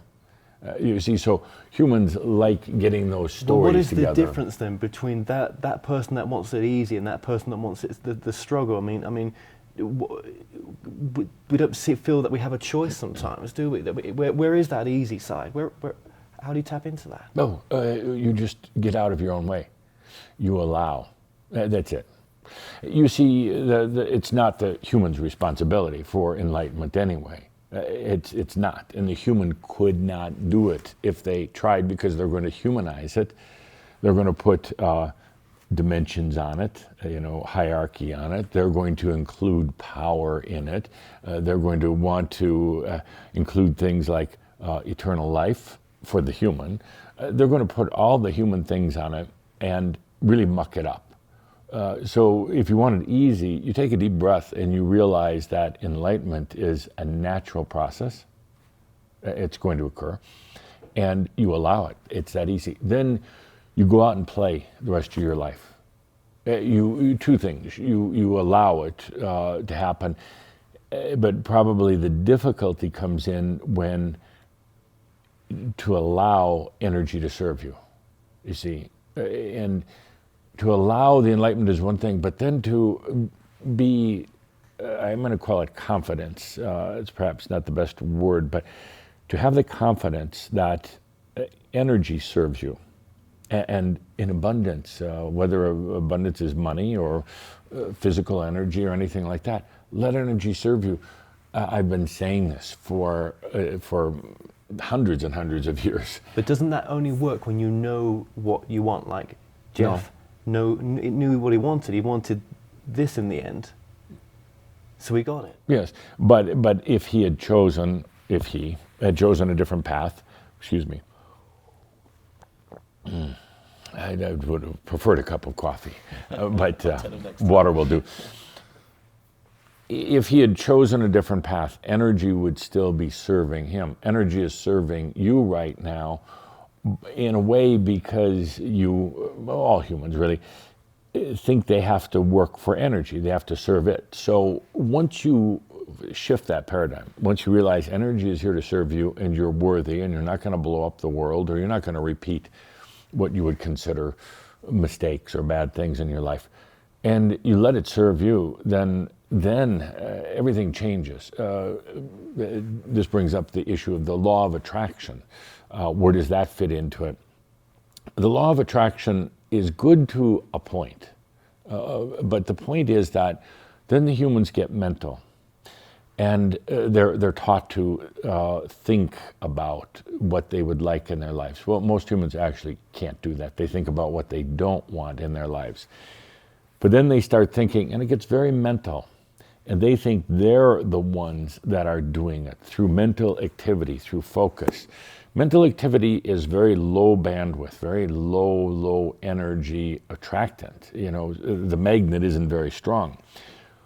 They get an initial surge of energy and say, oh, this is working, but then it goes flat and they're right back to where they were before, if not lower. That's my beef, my complaint with the law of attraction, versus just let energy serve you. Be conscious of letting energy serve you. But you've got to know what you want. Not necessarily. Sometimes it's helpful, but not necessarily. But then what purpose are you fulfilling for yourself to not know what you want? As one gets, and I'm not talking about humanity in general or even spiritual seekers in general, I'm talking about the group that I, as Saint-Germain, work with. You get to a certain point and you realize that goals are very human. Yes. Purpose has no meaning. There's no purpose. And humans don't want to hear that. There's no purpose in all this. Do you think there's some grand philosophical purpose? There's not. It would be like saying that the child going out to play in the playground on a beautiful autumn day with the trees turning their amazing shades of gold and red, that the child had to have a purpose to go out and play. It was just to go out and experience. So there's ultimately no purpose. There's no goals. It is a naked feeling at first, but you, as the human, let go of that. You're no longer driven to some sort of ultimate goal, and you just allow life. Suddenly, you get a deeper realization that why you're here, and it's not a goal. Okay, so if I did that, then, but what about my burning? We use this human word, it gets trucked all over the goddamn place, passion. Passion. Right? Yes. Yeah? You get burned out by that sometimes, right? Just the whole thing, are you living your passion, you're doing this, right? But that thing which you really want to do, let's call it passion, like whatever. I mean, is that not the driving force then? Or, because you're saying just let go. There is an underlying passion that you may not even be aware of. I call it knowingness rather than passion, but it's very similar to passion. It's very deep down within. It's what got you into this journey. It's what brought you from just another in a long series of human lifetimes filled with karma, filled with your ancestors' DNA and everything else. There's something deep down within that was driven by a certain level of despair and a certain level of impatience. You connected with that knowingness, let's call it passion, to use your word. It suddenly changed everything and put you on the spiritual path. The not knowing how to define it, but yes. yet wanting it. My take, just a soul having a human experience, that's it. Yes. I can go deeper, but what's the point? Yeah. I just get lost. Yeah, exactly. So you're following something. You're being guided by something that you don't actually know how to define. You attempt to define it, Kevin, and you do a marvelous job with the cameras, with the work that you're doing, with your ability. Oh, I was on your show, with your show.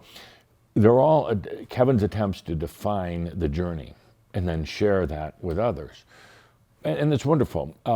It's a nice hobby, but really, what's happening here is you're trying to define something, this awakening, coming into mastery that doesn't really need definition, because A, it's already happened. Now you're just going through the experience. B, don't try to define it. Leave it wide open. Feel into that knowingness, that passion, but don't try to corral it. Don't try to define it. Allow it. I've said so often in our gatherings that this is the last lifetime. This is the best of all lifetimes, believe it or not. Most humans roll their eyeballs when I say that, thinking of all the struggles they've gone through, but it's an amazing time.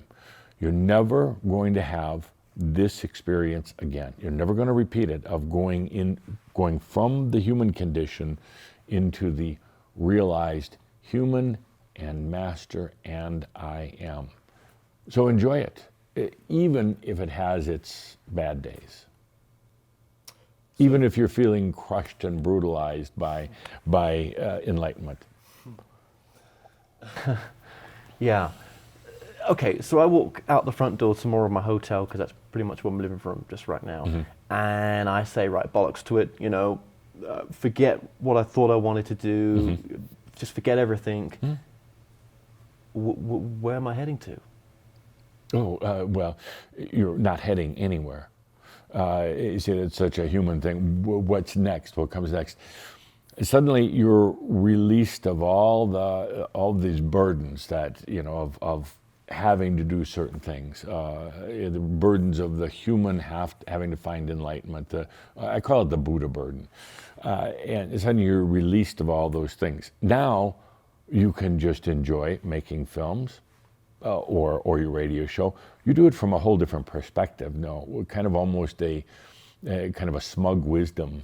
It's like you don't have any place to go. You don't have anything to accomplish. You're simply allowing a natural process. The young tree that's planted in the ground doesn't worry about when spring will come. It doesn't worry about how many squirrels are going to be running up its trunk. It doesn't worry about how tall it's going to be.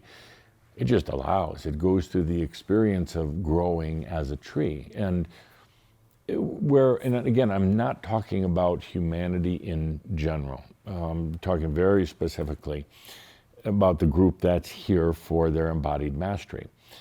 There's really no goal in it. There's no purpose in it, actually. And some will have a very difficult time with that. Yet, there are many outcomes of it. There are many other things that will happen as a result of you taking a deep breath. Stop trying to push your enlightenment, because then it goes mental. You simply allow it and enjoy what you're doing. Suddenly you get a new passion for your film work, or you realize it doesn't mean anything. You go on to do something else. I was going to say that you go on to do something totally different. Yeah, it doesn't have to be where you are. Exactly. I mean, you might not be, but I'm not enjoying it. Yeah. And you might get a totally different perspective of it. And you might have a different understanding of what you're really doing here. I'm enjoying this. I don't mean this documentary. Right. I just mean where I am in my life right now. I'm just, it's just good. Yeah. Good. That's where you should be. You're tired of it. You're frustrated. You're wondering what next. What will come of it? Yeah. It feels like it's not worked out so far the way it could have done. It's when you compare it to others, it comes from that space. Yes. And I'm very good at doing that. It feels like there's why do anything? Why do anything? Exactly. But once you're relieved of all the burdens of having to do something, then you can actually enjoy what you do. And you can do anything you want. And take it a step further, you're suddenly allowing energy to serve you rather than you working or serving energy. And suddenly it all changes. Now, the human at this point is going to have a hard time. It's going to say, well, I can't imagine not doing something, not having to make progress. I can't imagine, why would I even want to stay on the planet? Why don't I just allow my realization and poof, out of here? But that's the human perspective. And that's what I call the delicate days of coming into your mastery.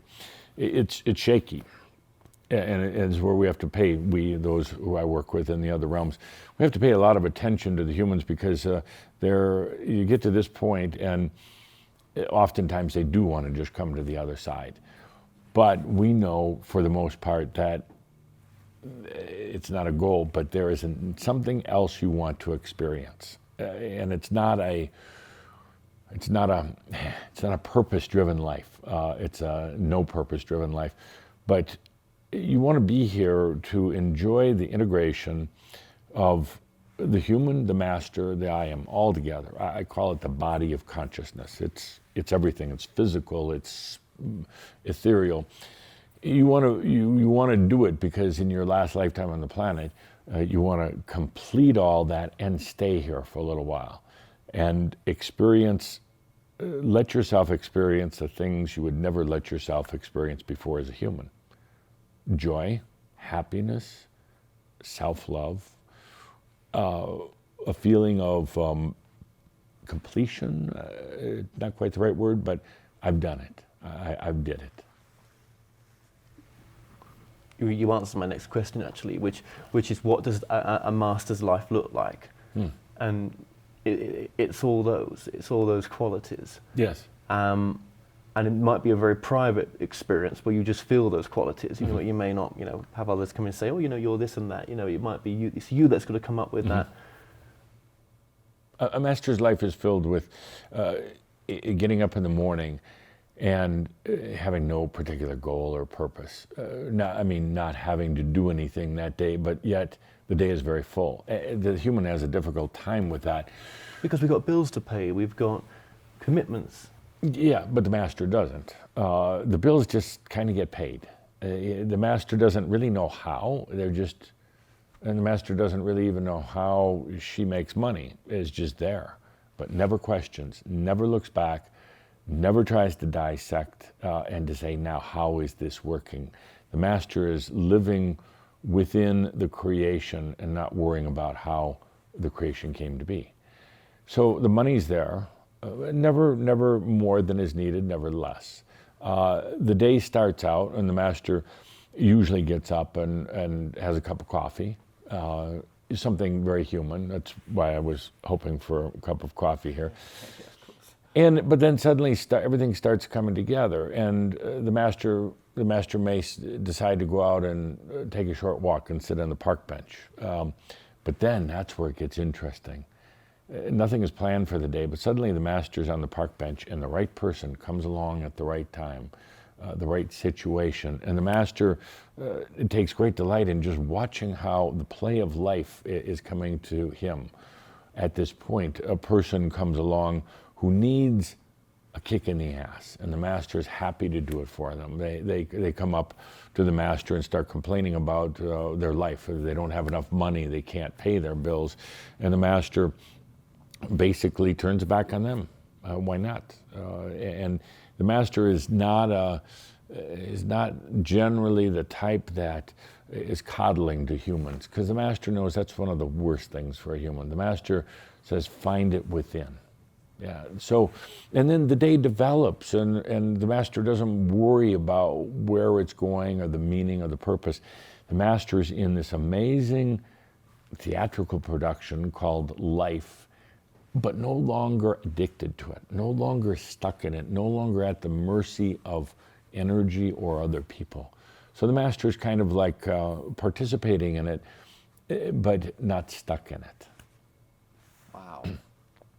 And it's never boring. That is such a human perception that, well, it's got to be pretty boring if you're not struggling for money. No, it's not boring at all. Suddenly you're able to realize, you're aware that you're living within your creation. That's the most amazing things. Colors are brighter, music is more beautiful than ever before, humans are funnier than ever before. And it suddenly, everything comes to life, and you realize the grayness that life had before. God.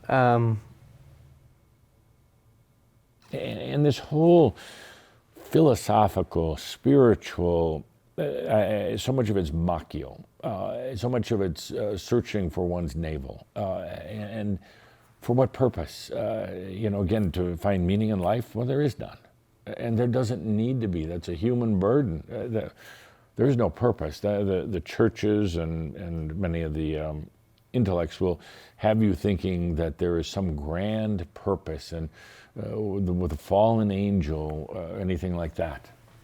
Yes, or purpose, as in But would you say then that the purpose? You would say maybe that the purpose is just to have experience. Yeah, and I wouldn't call that a purpose. I would call that a privilege to have the beauty and experience of life. But what about those teachings where we hear that we planned our life before we came here in some respects? People that we're going to bump into, they're going to make a difference. True. It's all karma. It's all, yes, that's very true. Now, as far as the planning the life before you came here, Not so much. You don't gather around with all the angels and figure out your life, because if that were so, the angels aren't doing a very good job. My mum, my dad, what were they figured out before though? Well, put it this way, it wasn't that it's this universal logic that's figuring all this out. It's you're sucked back into the very energies that you were trying to get away from. You call it karma. You're sucked back into an ancestral family. You don't sit up there for the most part and say, I'm going to choose this family or that. It's like this kind of a gravity that just sucks you back in. You're part of that whole energy family construct. Is there intelligence behind that? There must be. I call it stupidity behind it, because why would anybody just let themselves get sucked back in? It's a stupid intelligence. It's repeating of patterns, lifetime after lifetime. And you realize most people on this planet live within about 35 kilometers of where they were born. Most people on this planet live within about 70 kilometers of where they lived in their last lifetime. So it's a stupid intelligence that constantly brings them back in to repeat the cycles of their life, time after time after time. It's kind of sad. Suddenly, as if by magic, the energy serves me, and I now have coffee. It's amazing, right? There's certain things I truly miss from my physical human experience. Coffee, good food, excellent wine. Life is too short to drink bad wine. Just never do it. Isn't life too short then to come from the perspective of the way we do sometimes for it to be so painful? Oh yes, indeed. But actually, in a way of speaking, humans seek pain. We must do. Oh, absolutely, because pain makes one feel alive, makes one feel like they are having purpose in their life. The purpose is, the pain is suffering for all the bad things, and the purpose is to overcome the pain, but they try to do it mentally, and it never happens, and they develop more pain. And then they die, and then they come back in the next lifetime, generally in the same ancestral family, generally in the same type of profession, generally in the same sexual body that they were in before, and generally with all the problems that they brought with them from the past lifetime. So you ask, is there an intelligence in this? Well, it's an intelligence, it's a guiding force, but it's very stupid. So there's a few who come along, and there's not many. I've been doing this for a long time. There's a few who come along in every generation. And they come in with such a knowingness that this is going to be a different lifetime. They come in with that when they're a child. Now, they still may end up in that same family they were just with, sometimes even the same wife or the same husband.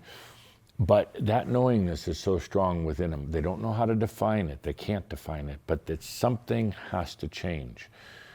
Well, something starts changing because that inner knowingness is loud enough that they're hearing it.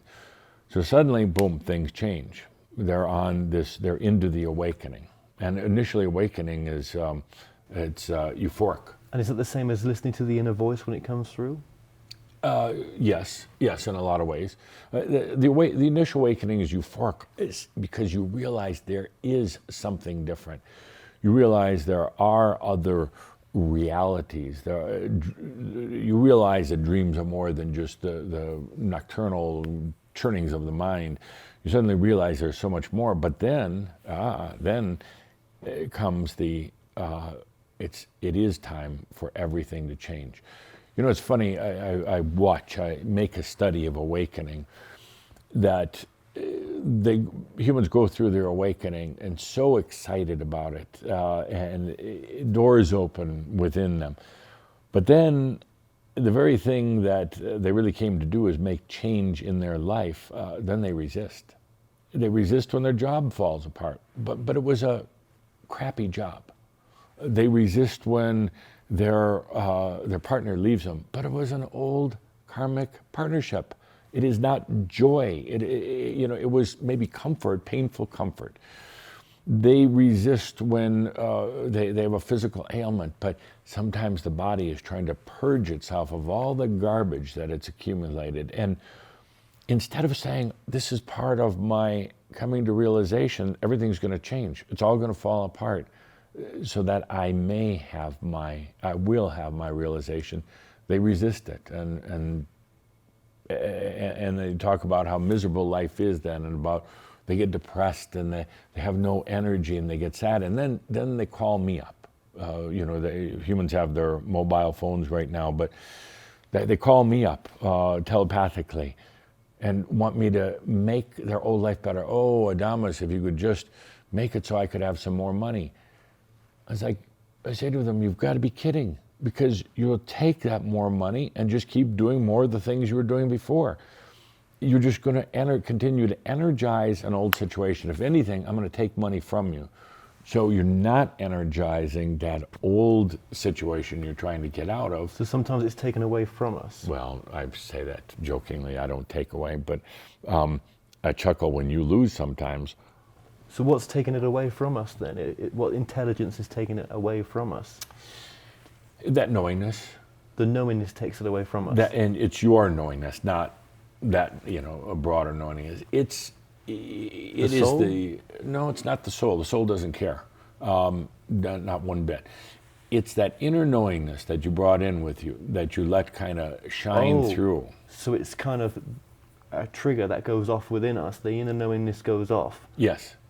And you think, oh, I see, and it's like some sort of safety thing that goes off, and it's like, okay, then we're going to dissolve that money now, and now you're going to face up to the one thing that you don't want to do, which is whatever that's going to cause you to face up. That inner knowingness is is kind of the spark of the master. To switch you on a different direction, different path. Yeah, because it's really what you want. Or do you want to stay in that cycle of lifetime after lifetime of same old? I mean, I'm just talking about this lifetime, yeah. But no, you bring in, now everybody brings in a degree of that knowingness. It's always a potential that's there. But where's that come? If we don't plan things, where's that come from? Where's that trigger, that safety thing come from? If it's not knowing, well, you did say the future's already happened. Exactly. So part of you knows that future plan. Yes. Where's the free will then? Well, that's a good question. We'll get to that in a moment. But so what happens is everybody has that as a potential within them because it's already occurred. That spark, that little tiny spark that's there that could grow quite large, is actually what I call the master. And there's a little bit of master, but some it's buried so deep that they'll never see it. Some like you, others that you know and work with, many others around the planet, have let that spark come to life. Usually it happens in their, it varies, but usually in their late 30s, early 40s. Yeah, because they're so purpose-driven in their life that they can't see it. They have their goals and their purposes. So then something happens to them in their life. Get hit by a car, or have a near-death experience, or just are so damn bored with their life that suddenly that spark opens up. The spark is what I call the master. The master is the wisdom of all the lifetimes, past and future. It's the wisdom without all the details, without all the emotions. It's such a pure, refined element, the wisdom. So suddenly that's there, and that is the guiding force. It's not, I guess you could call it an intelligence, but it is just the beingness that's now incarnate, come to life. That force is not the thing that is taking the money away from you. It would never do that. It would not make you unhealthy. But that light within, that wisdom, is shining enough that it's going to say, new path, exactly, new path. And if new path means getting sick and being in bed for a year, losing your house, losing your relationships and your friends, if that's what it takes, so be it. Because those are all temporary. Those are all illusions in a way. So when you go down new path, or when you go and just be with the path that's in front without trying to control it, you're actually guiding yourself down the path that's set best for you anyway. That's already happened in a sense. Yes. Or that will lead you to mastery. Yes. Through the most painless and, well, I don't know, painless, but at least with the best intention. Yeah, it's the very thing that is going to bring you to guide you to realization, whether it's this lifetime or another lifetime. So you can, right, so, okay, yeah, because it may not be this lifetime for some people to reach mastery. Exactly. But then they may say, well, why bother listening to this conversation? Yeah, because the ones listening have made a very clear choice that this is the lifetime. This is the last lifetime. It's not a game to them. That's why the others have just switched this off. That's correct, yes. Or never heard of this or anything else. Or got through it and still never understood it. They'll understand a degree of it, but they'll come back to it. They'll listen again. They'll be really upset with me and to a degree with you. But there'll be something nagging within them. They'll come back to it. At some point when they're ready on their path. So that maybe they'll watch this later on. Right. So often, if I listed all the requests that we get on the other realms, people want, more money, better health. These are the Tobias things that Caldra explained to you before. And they're like, give me a little bit more money so I can be enlightened. And it's like, first of all, we don't do that. I'll show you how to bring energy into your life, but you need to be in that point of wisdom where you're bringing energy in, not just so you have 10 times the number of problems you have right now. Letting energy serve you really truly requires balance, so that you're not just amplifying the existing conditions. But then someone like Trump, for example, who's in power when this is being filmed. Yes. I mean, there's a guy that's truly made, some would see as a lot of money. Yes. So therefore, he must have been on his way to mastery somewhere. No, not at all. No, because first of all, mastery, there is no power in mastery, in enlightenment. There's no power whatsoever. This Donald Trump character was really good at manipulating power. Excellent at it. He is serving as president of the United States because he is a reflection of the consciousness of the people who still believe in power, still glorify power and money and all the rest of these things. But we're taking a totally different path. There is no power in enlightenment. There's actually no power in energy. Doesn't need to be. Doesn't need to be. It's the powerless life. Okay, let's use another figure then. Sorry about this, but Elon Musk, let's use that for an example. Yes. He is in a form of power, Yes. but it is serving the greater good. Yes. So how's that work? Well, it's different than enlightenment. He came in, but he's crossing actually into many different areas. He came in with such a desire to expand the human condition and consciousness, but the material condition and consciousness. And he was rather clear when he came in, unlike most people. He knew that he was going to come into a family in Africa and eventually make his way to the U.S. He didn't know exactly how it was going to happen, but he knew he wanted to be in a position here to expand levels of awareness, get people thinking about going to Mars or electric vehicles or whatever it may be. But your work is more about mastery. Yes. That's why you're coming through at this time. Yes. So then different channelers, I mean, this is obviously, different channelers have different roles for the progression of different souls. Different groups. Different groups. Yes, exactly. Yeah. Yes. And it was never intended that any entity or any channeler try to convey a message to everybody. It was the Yeshua mistake, the Jesus mistake. Not that Jesus made the mistake, but people made the mistake about the messages of Yeshua, trying to inflict them on everybody on the planet, and everybody's not at the same level. It's a Atlantean hangover, that I call it, because everything in Atlantis was communal. We tried to be the same. Now it's very different. It's about the sovereignty rather than the oneness. So it's a very different time. So you'll see a lot of different channelers and different entities giving messages, sometimes to a specific spiritual family, order in the other realms. In my case, working with Crimson Circle, it's to a particular group that they come from many different angelic families, but they've been on this journey together. The common thread is from the temples of Tien and Atlantis, although others have come in since then. There's no really one message, nor should there be. I mean, I've met a lot, as you know, on my journey. Mm-hmm. I've met a lot, and there's been so many different messages. Yes, absolutely. Right? Yeah. It's been a lot to take in. Yes. Did it help me? Where did I stand as the receiver of all that? Mm-hmm. A struggle still. Mm-hmm. Why? Well, because, why? Why struggle still? Sure. Let me paint a picture here for you.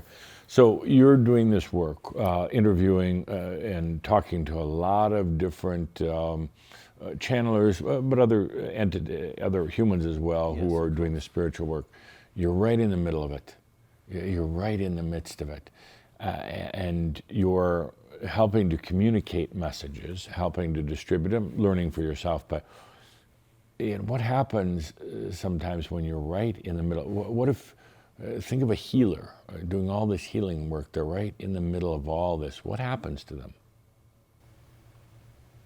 They get sick. They get burnt out, I wanted to say. They get sick. Yeah. They absorb the energies of the ones they're healing. Not all of them, but a vast majority of them. They assimilate, they soak it in. So here you are in the middle of all these channeled messages, and the entities and the audiences, all who are going through their struggles with awakening. What are you going to do? You're going to take on their issues. You're going to live them out, act them out as your own. There is a part of you that feels that's necessary for compassion and empathy, that you have to be in the midst of them to understand them, to be an appropriate painter of the scene, communicator of the message. So you've taken on a lot of that. And you know what? You know what percent is actually your crap? Take a guess. My brain's so fried right now. A low percentage? Give me a number.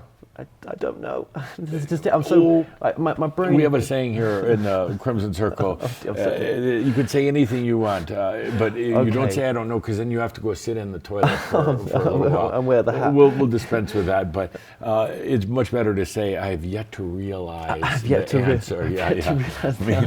Meaning that it's coming. Just make it up. How much is my crap? How much of all this burden, struggle, pain, everything else that you're feeling, how much of it is yours, is Kevin's? I want to say quite a high percent. Why do you want to say that? Because it feels good, because it's like, makes you feel a little worthy.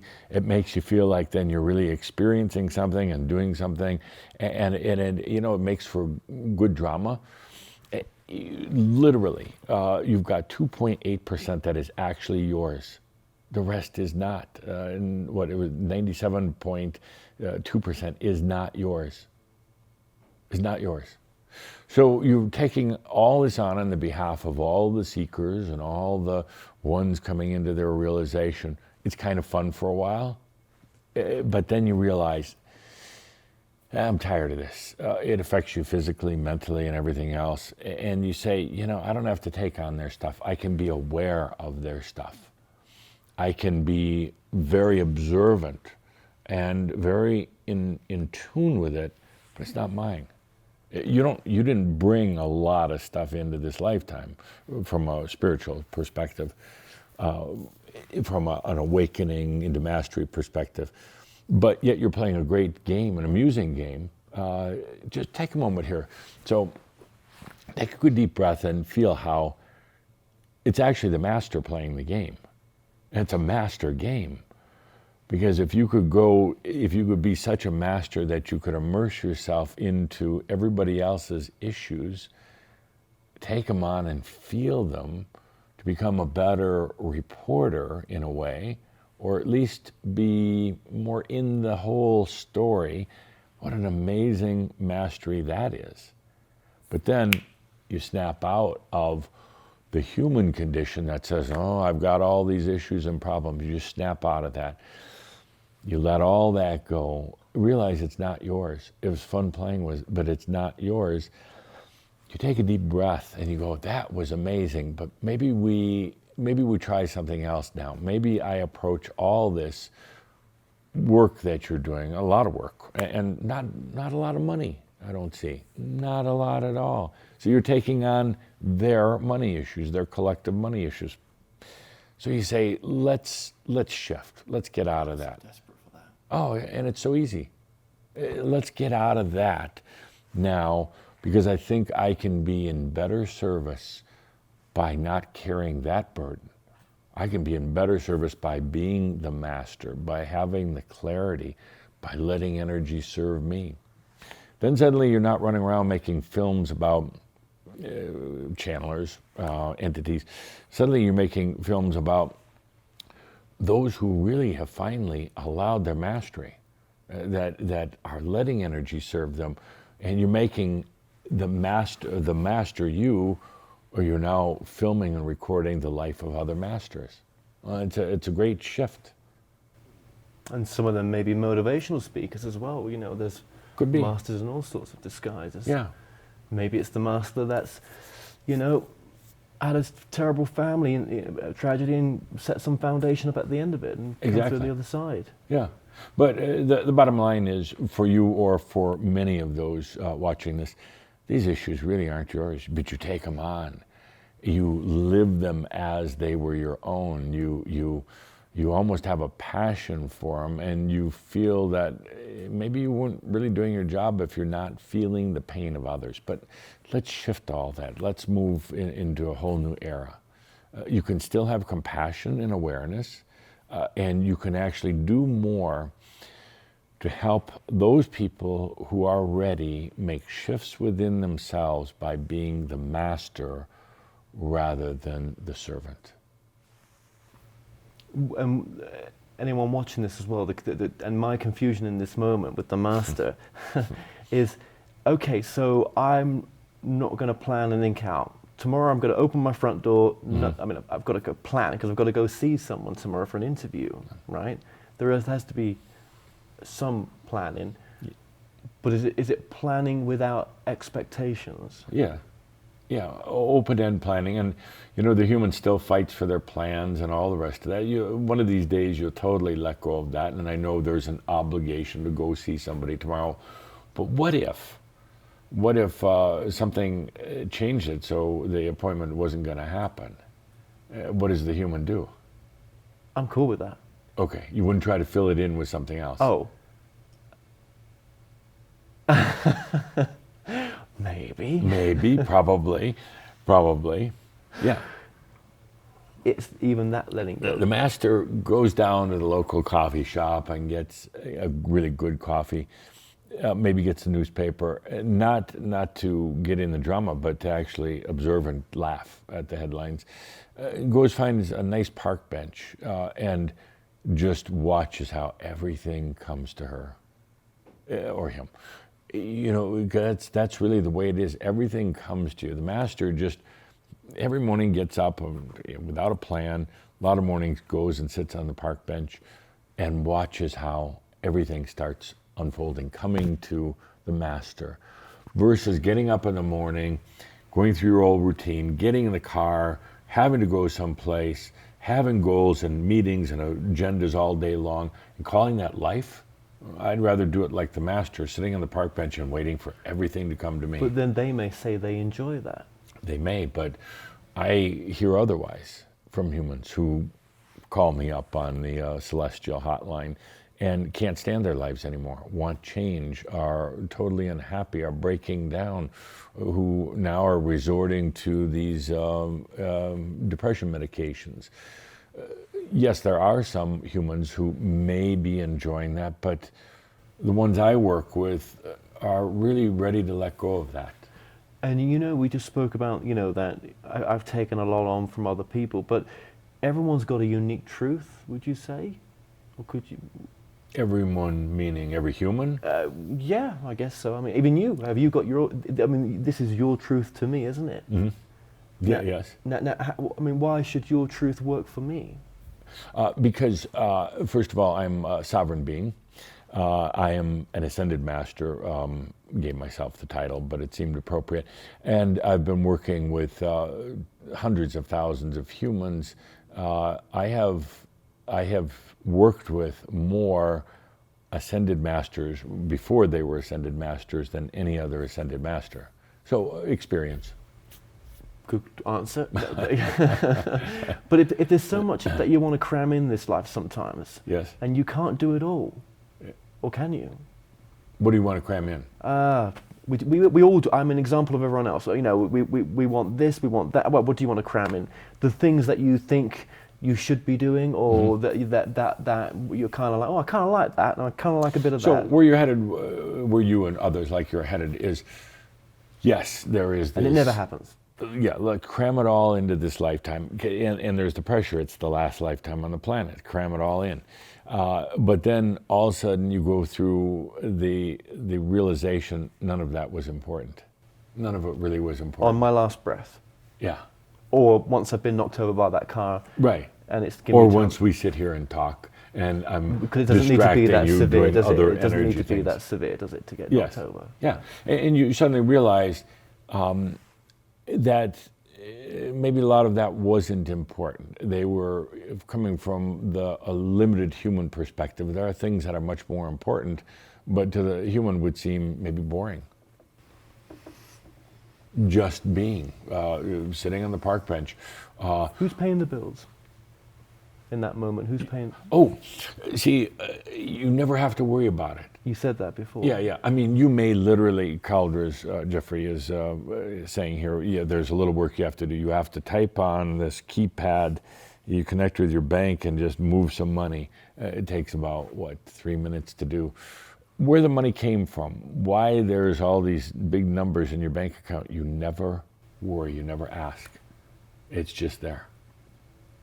Yeah, and some people disguise that teaching for they'll say in like other books, they'll Right. say that, you know, I'm going to use this title because it's been in my Think and Grow Rich, Yeah. right? Probably channeled in some respects. I know you went around people and you interviewed people on that journey to make that book, but I'm sure there was something more taking place there. But anyway, right? It's that case of just, yeah, like you say there, that just knowing that it's going to be there, that you are fixated with it. Yes. Yeah, you just know it's going to be there. Yeah, and it is. Once you turn that corner, once you allow energy to serve you. So others have said to me on this journey that we create our reality. Yes. Is it the same kind of thing? Yes and no. So often when the human thinks of creating their own reality, they get very, very mental. And, you know, if I would ask ordinary humans, we'd talk about creating your reality, they would think in terms of a bigger house, more money, they're younger, they never age, they never get a disease, everybody loves them. But then it's very mental also. So it doesn't bring in the energy to respond to it, and then they get all depressed because it doesn't happen, and they think there's something wrong with them. It's not something wrong with them, it's simply the human still being a slave to master, a slave to energy. Then, as a way to compensate, they get into the power mode. They think in terms of, I have to have personal power, financial power, and all the rest of that. Power is an absolute illusion. It doesn't exist. I mean, it does not exist other than in the beliefs of humans. But they get into the power mode, a la Donald Trump and others. Now they're now attracted to and attract others of power. And now you got power on power. It's an interesting but bizarre game. And it's addictive. Power is very addictive. Now, I'm talking something totally different here. You suddenly realize that you've been a slave to energy for lifetimes, having to work a job, having to work hard, having to struggle through every day. You're working for energy. You suddenly turn the corner and realize that, oh no, I am that I am. Energy is here to serve me. All of the energy that you need comes from you. None comes from me. None comes from the universe. The universe doesn't dole out energy. It's all yours. You suddenly come to the point of realizing that energy is here to serve you, but then you come to the brutal realization or wondering, am I worthy? Will I misuse it? Will it impede my enlightenment? Is this real? Am I just making this up? So you go through the whole litany of the human junk until you finally, basically, unfortunately, have nothing left. Nothing, you don't have any cliches to pull out of your hat anymore. You got nothing left other than to see if it works, to let it work. That's a turning point. Hopefully you don't have to get that low to make it work. You can realize just through what we're talking about here. Suddenly you realize, just let energy serve me. It's my creation, all this. I'm living within it. Why wouldn't I want my own energies to serve me? Suddenly you're not working for money. It's just there, and you don't know how it got there. And it's not just money, anything, people, opportunities, anything. It's just there, and you don't get all mental about it and try to figure it out. You just allow it. What about visualizing it? No. Oh, the visualization is a mind tool. And first of all, you're not going to believe it. And secondly, it has no, your word, passion. It's not an attractant. It's flat energy-wise. So you try to visualize money and you will fall flat on your face. It doesn't work. Why visualize it when you can just choose to let energy serve you? Where is your say to what you want, though, at the end? If I say, right, I want this or I want that, right? You don't have to say. You don't have to say, I need a car. Suddenly, a car is just there, and you don't know where it can, and I'm not exaggerating, you don't know where it came from. It's just there. You don't question it. You don't push it off. You don't try to create 3 cars. You just allow it to be there. So I'm just along for the ride. You are the ride. But how do I choose my destinations, though? That's what I'm saying. If I wanted. What is your destination in this lifetime? I'd like to have a bigger talk show. That's it? No. Dream big here. What's No. your destination?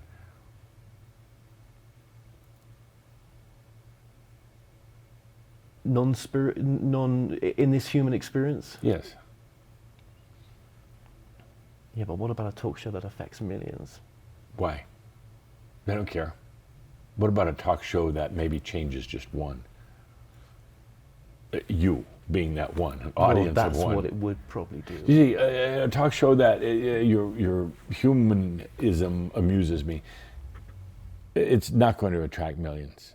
It's not, because millions don't care. And they don't. Millions do not care about their spiritual journey, not in the way we do it. So it's not going to attract millions, and it's almost ego-based. It probably was saying that a little bit ego-based. I'll be the first to admit that. The tree's laughing. I mean, Yeah. What is your destination in this lifetime? What I want to be taken care of as well in this lifetime. Taken care of Financially. by Life. life doesn't do that. Okay, well, me then. Okay, good. Okay. So your destination, let's blow that up right now. Just forget about all that. And it's a bad feeling at first, because it's like, no, I've worked so hard for it, and my radio show, and it's like, let's just blow it all up. It bores me anyway, don't worry. Yeah, it's a lot of work. Blow it up. And you don't make money at No. it, so blow it all up. You came here with the very thing I was talking about before, with that knowingness. It's like, this is it, last lifetime. Well, Realization. it's funny, I was in the car today, and I said to myself, I've got this domain name, channeling.com. I'm going to set a church up, global. Oh, that's what the world needs. And it's going to be well, no, I know, but I've got to do what I want to do. Yes. And if I wanted to do something like that, Yes. yeah, not a church, it wouldn't be like a church, it'd be like a building like this, Yeah. leads everywhere. Why not bigger? Bigger then, right? Bigger. But it's promoting something of self-love like this is. Yeah, it's promoting my own truth. Right. Because I channel as well. Right. It would be me. Channeling.com would be me. Yeah. Regardless if anybody ever listened to it. See, that's where we get into Well, this. yeah, I guess so. When I came to the Crimson Guess so. Circle after Tobias left, dear blessed Tobias, I told Caldra, Geoffrey, and the audience of Chambro, I don't care if it's just 5. It'd be easier if it was just 5. I don't care if it's 5 or 5,000. It's not a numbers game. I'm here because there are a few who are absolutely choosing this as their embodied realization lifetime. I guess I just like the idea of reaching lots of people, just not to show them exactly my truth, but to shine something back on them. Why a lot of people? How about just reaching a couple? What's the fascination with a lot of people?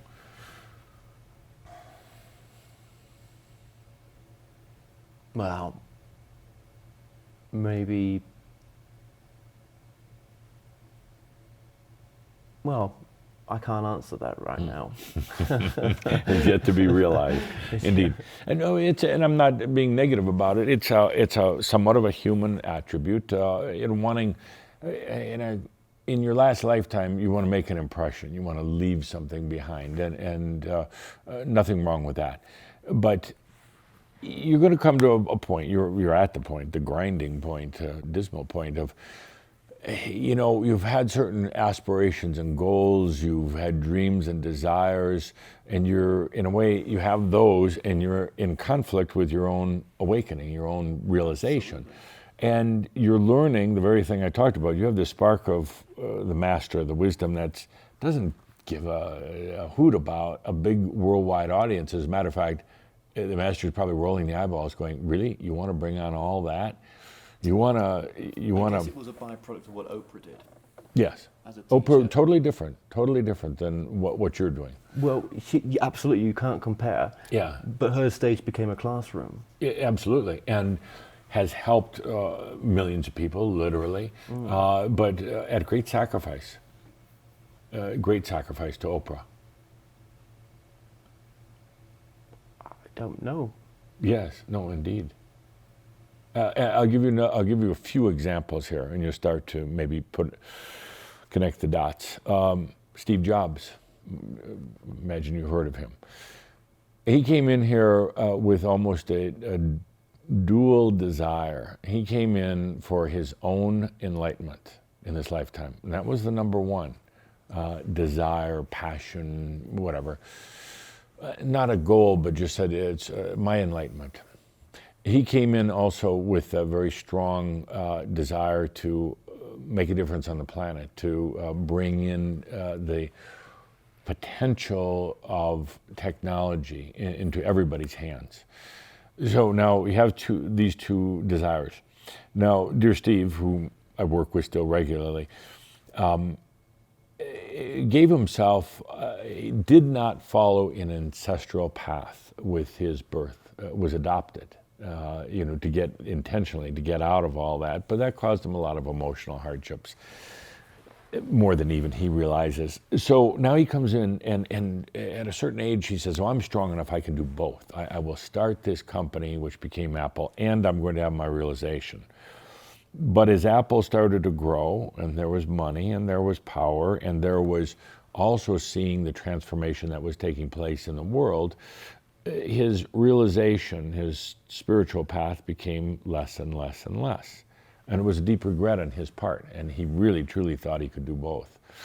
He ended up making a huge difference on the planet in terms of technology, which ultimately will lead to a large degree of sovereignty for individuals, but at the expense of his own enlightenment.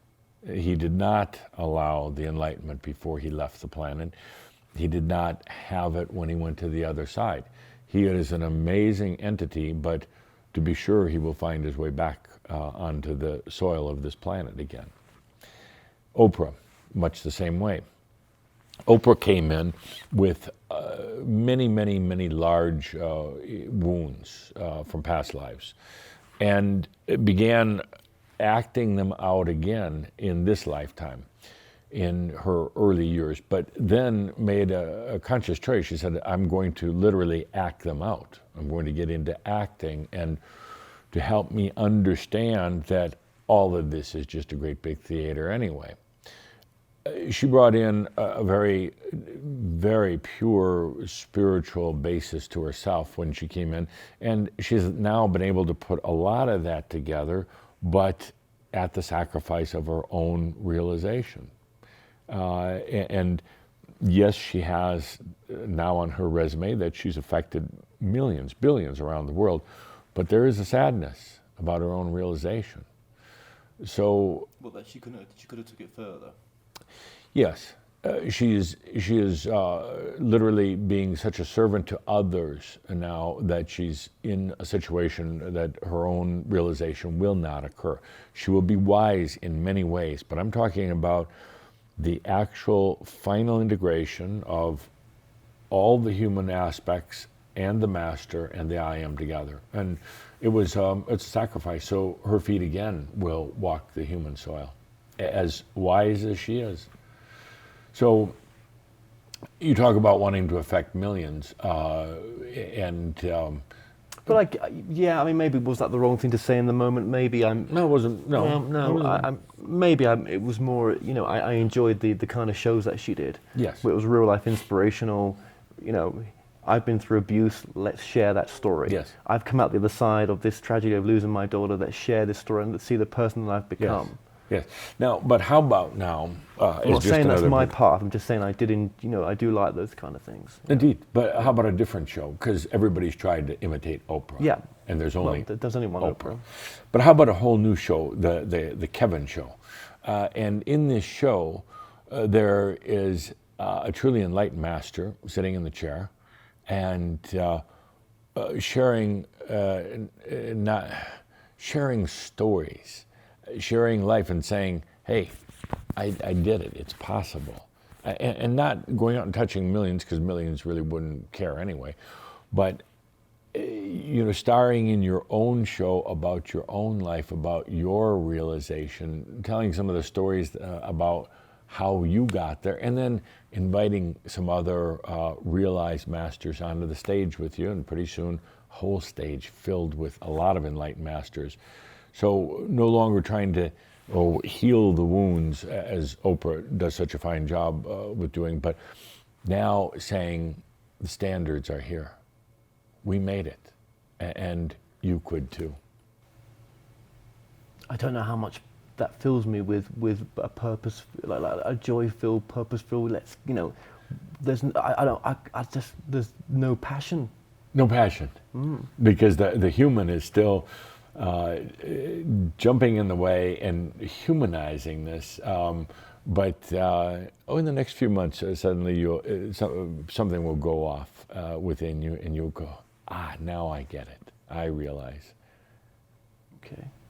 And I hope this conversation with us is obviously there to help others as well, because it's not just me going through this struggle. No, you're doing an excellent job right now of being kind of the gathering point for everybody's issues, but you're not taking them on as your own, and you're believing that they're your own, and they're really not. How do we tap into our? You've said that it's already happened, that we've already reached enlightenment. We were already that. which Yes. we're seeking to become again. Yeah, and you're just experiencing what it was like to get there. What it was like to get there. How many Yeah. times have we done that? Done. Got there and come. I mean, have we done this before of getting there and? Oh no, you just got there once. Got there once, But think in easy terms. Think in terms that you're not moving through time and space. It's an illusion. Time and space are moving through you. Can we tap into that plan and see where we are? Oh, yes, you can tap into it in many ways. It's also the whole principle of energy comes to serve you. It comes to you. You're not moving through time and space. And once the physicists on the planet understand that, it's going to be another Einstein type of breakthrough. But when you realize if you're static, consciousness doesn't move. You're static, time and space are moving through you. And as they do, they bring a tremendous amount of energy, everything you'd ever need.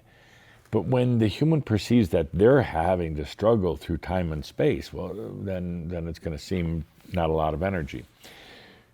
In the same token, evolution is not moving from point A to point C. A better way to look at it is moving from point C back to point A. Creation occurs at point C, and then creator goes back to point A to see what it was like. Very, very, very simple. It gets a little bit more complex when I call it pan-delusion. It's all actually, there's the evil evolution happening this way and that way and these ways, but we won't go there right now. But the enlightenment has already occurred. Now, soul, the I am, wants to know, well, what was it like getting there? Imagine for a moment the I am, the soul. The enlightenment has already occurred, but the soul will feel incomplete if it doesn't know how it got there. It knows the end result, but it wants to fill in the color of the experience. And that's where you come in.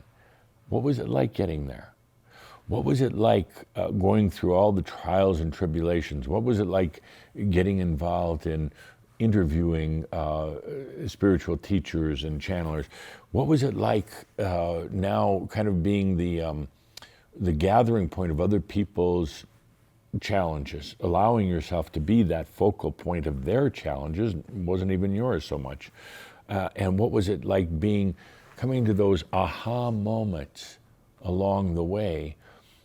And not only they're ahas for you, but you're reaching your ahas as the very people that you're appealing to in your work are reaching theirs. So what was all that like? So this is your experience of getting from point C to point A, from going back. It's all just a marvelous story. It's a big fat story. The human wants to put tremendous meaning and purpose on it and everything else, but there's not. and everything blows up, all the old beliefs, everything else, and the mind grapples with it.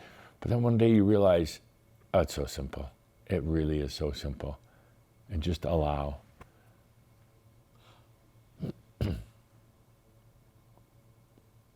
What I see in you is that your reality right now is contingent on the very ones that you're trying to serve with your work. You have tremendous passion for it. And your realization, your personal realization, is contingent on or tied into the realization of the ones you're serving through your work. So you're kind of moving in that, it's not quite, I don't mean a derogatory, but you're in a herd mentality, a herd consciousness with all this. And it's fine, it's an experience. And your realizations will come as the herd has their realizations, because that's the role you've chosen to take, that you're representing them in a way. And it's honorable. But what I'm also seeing as I look in your energy is you're moving with the herd. Calder wants me to clarify, is it not a negative term here? You're moving with the others. because it gives you joy. But part of you is branching off of that. Part of you is starting to leave that herd. The equal part of you is still there. The same amount of you is still there, but there's part of you that's trailing off. And that's scaring the crap out of you. That's happening, to leave that, because now you're going to be on your own. Now you're going to be going through experiences without the comfort of all the other warm, fluffy sheep in the herd. Now you're going to be out there in kind of what you would consider to be an unknown territory. And that part of you that's wandering off now is going to go through some amazing, life-changing experiences. But what's happening here, you're moving along with the herd, then part of you trails off, right? And the herd's still moving, and you're still equally in the herd, but you got this part over here that comes to realizations, and then you already know what's going to happen. You're going to go back and meet the herd. You're going to go back and meet the very ones that you're working with, you're trying to influence and affect by the work that you're doing. But part of you had to split off because you weren't getting a lot of answers in that group consciousness. And you know, I mean, I could sit here and there and say, well, what the hell are my answers? I mean, it's just your brain. It's just swirling around, and someone's stirring the pot, and it's like, well, it represented a brain before. Now it's just mush. Yeah. You know? Yeah. So now you go into the and. You've got the part of you that's still with the group, documenting the group, doing the interviews, doing the work you do. You're still equally. You haven't taken any energy or passion out of that. It's still with that now, but part of you trails off. That's the scary part, but really scary part. Be in the and, realize both of them. So as you're going into this next level of experience, let yourself continue to do the work you're doing and feeling everybody else's energies, and at the same time, feel that part of you that now is going off on its own, is exploring on its own. And I'm nodding my head there, but not much is. I'm hearing you, but yeah. You know, I'm doing the human nod Right, there. But right. am I actually agreeing? I don't know. And then just feel into it, not analyze it, but feel into then how that part that's gone off onto its own then comes back to the herd, meets the herd. The herd is still coming along the path, and you're still in it, and you say, dear friends, here's what I have discovered. Good. Let's move on to a few more questions, Sure. and then Sure. I've got a dinner appointment tonight. Yes, yeah. And I told you I have a dinner appointment. Yeah. Well, to be honest with you, I've got none others. I'm. That was it. I think You're not going to ask me how we save the world, or the typical questions. What's the most important thing for humans to know, or You've said something it like all. that. There is no point. Indeed. So with no point, comes back to the only point itself. Yes. And you've done that for me by giving me the explanation, which is the self for everyone else's to take from it as well. Yeah. And all of this is really quite amusing, fun, and easy.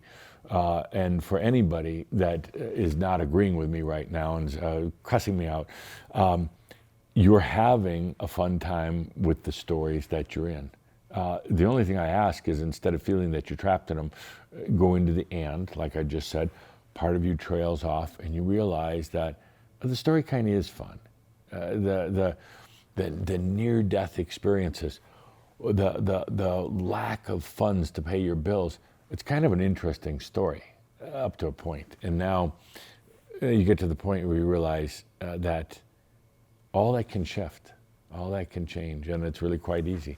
It's not up to you for your enlightenment. The only thing I would ask you or any of you to do, simply allow what is a very natural process into realization. And the one other thing, very important,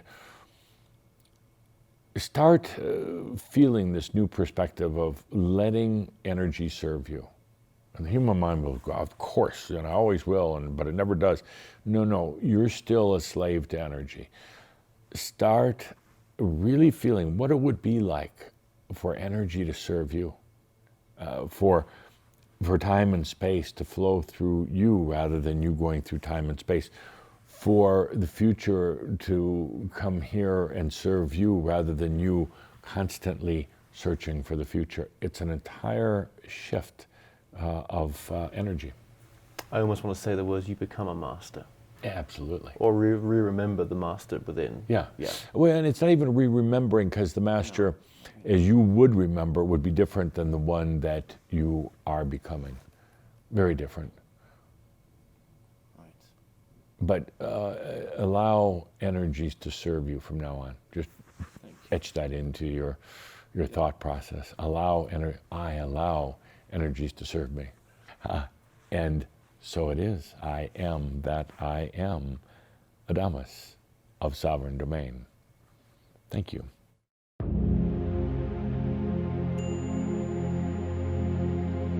Good.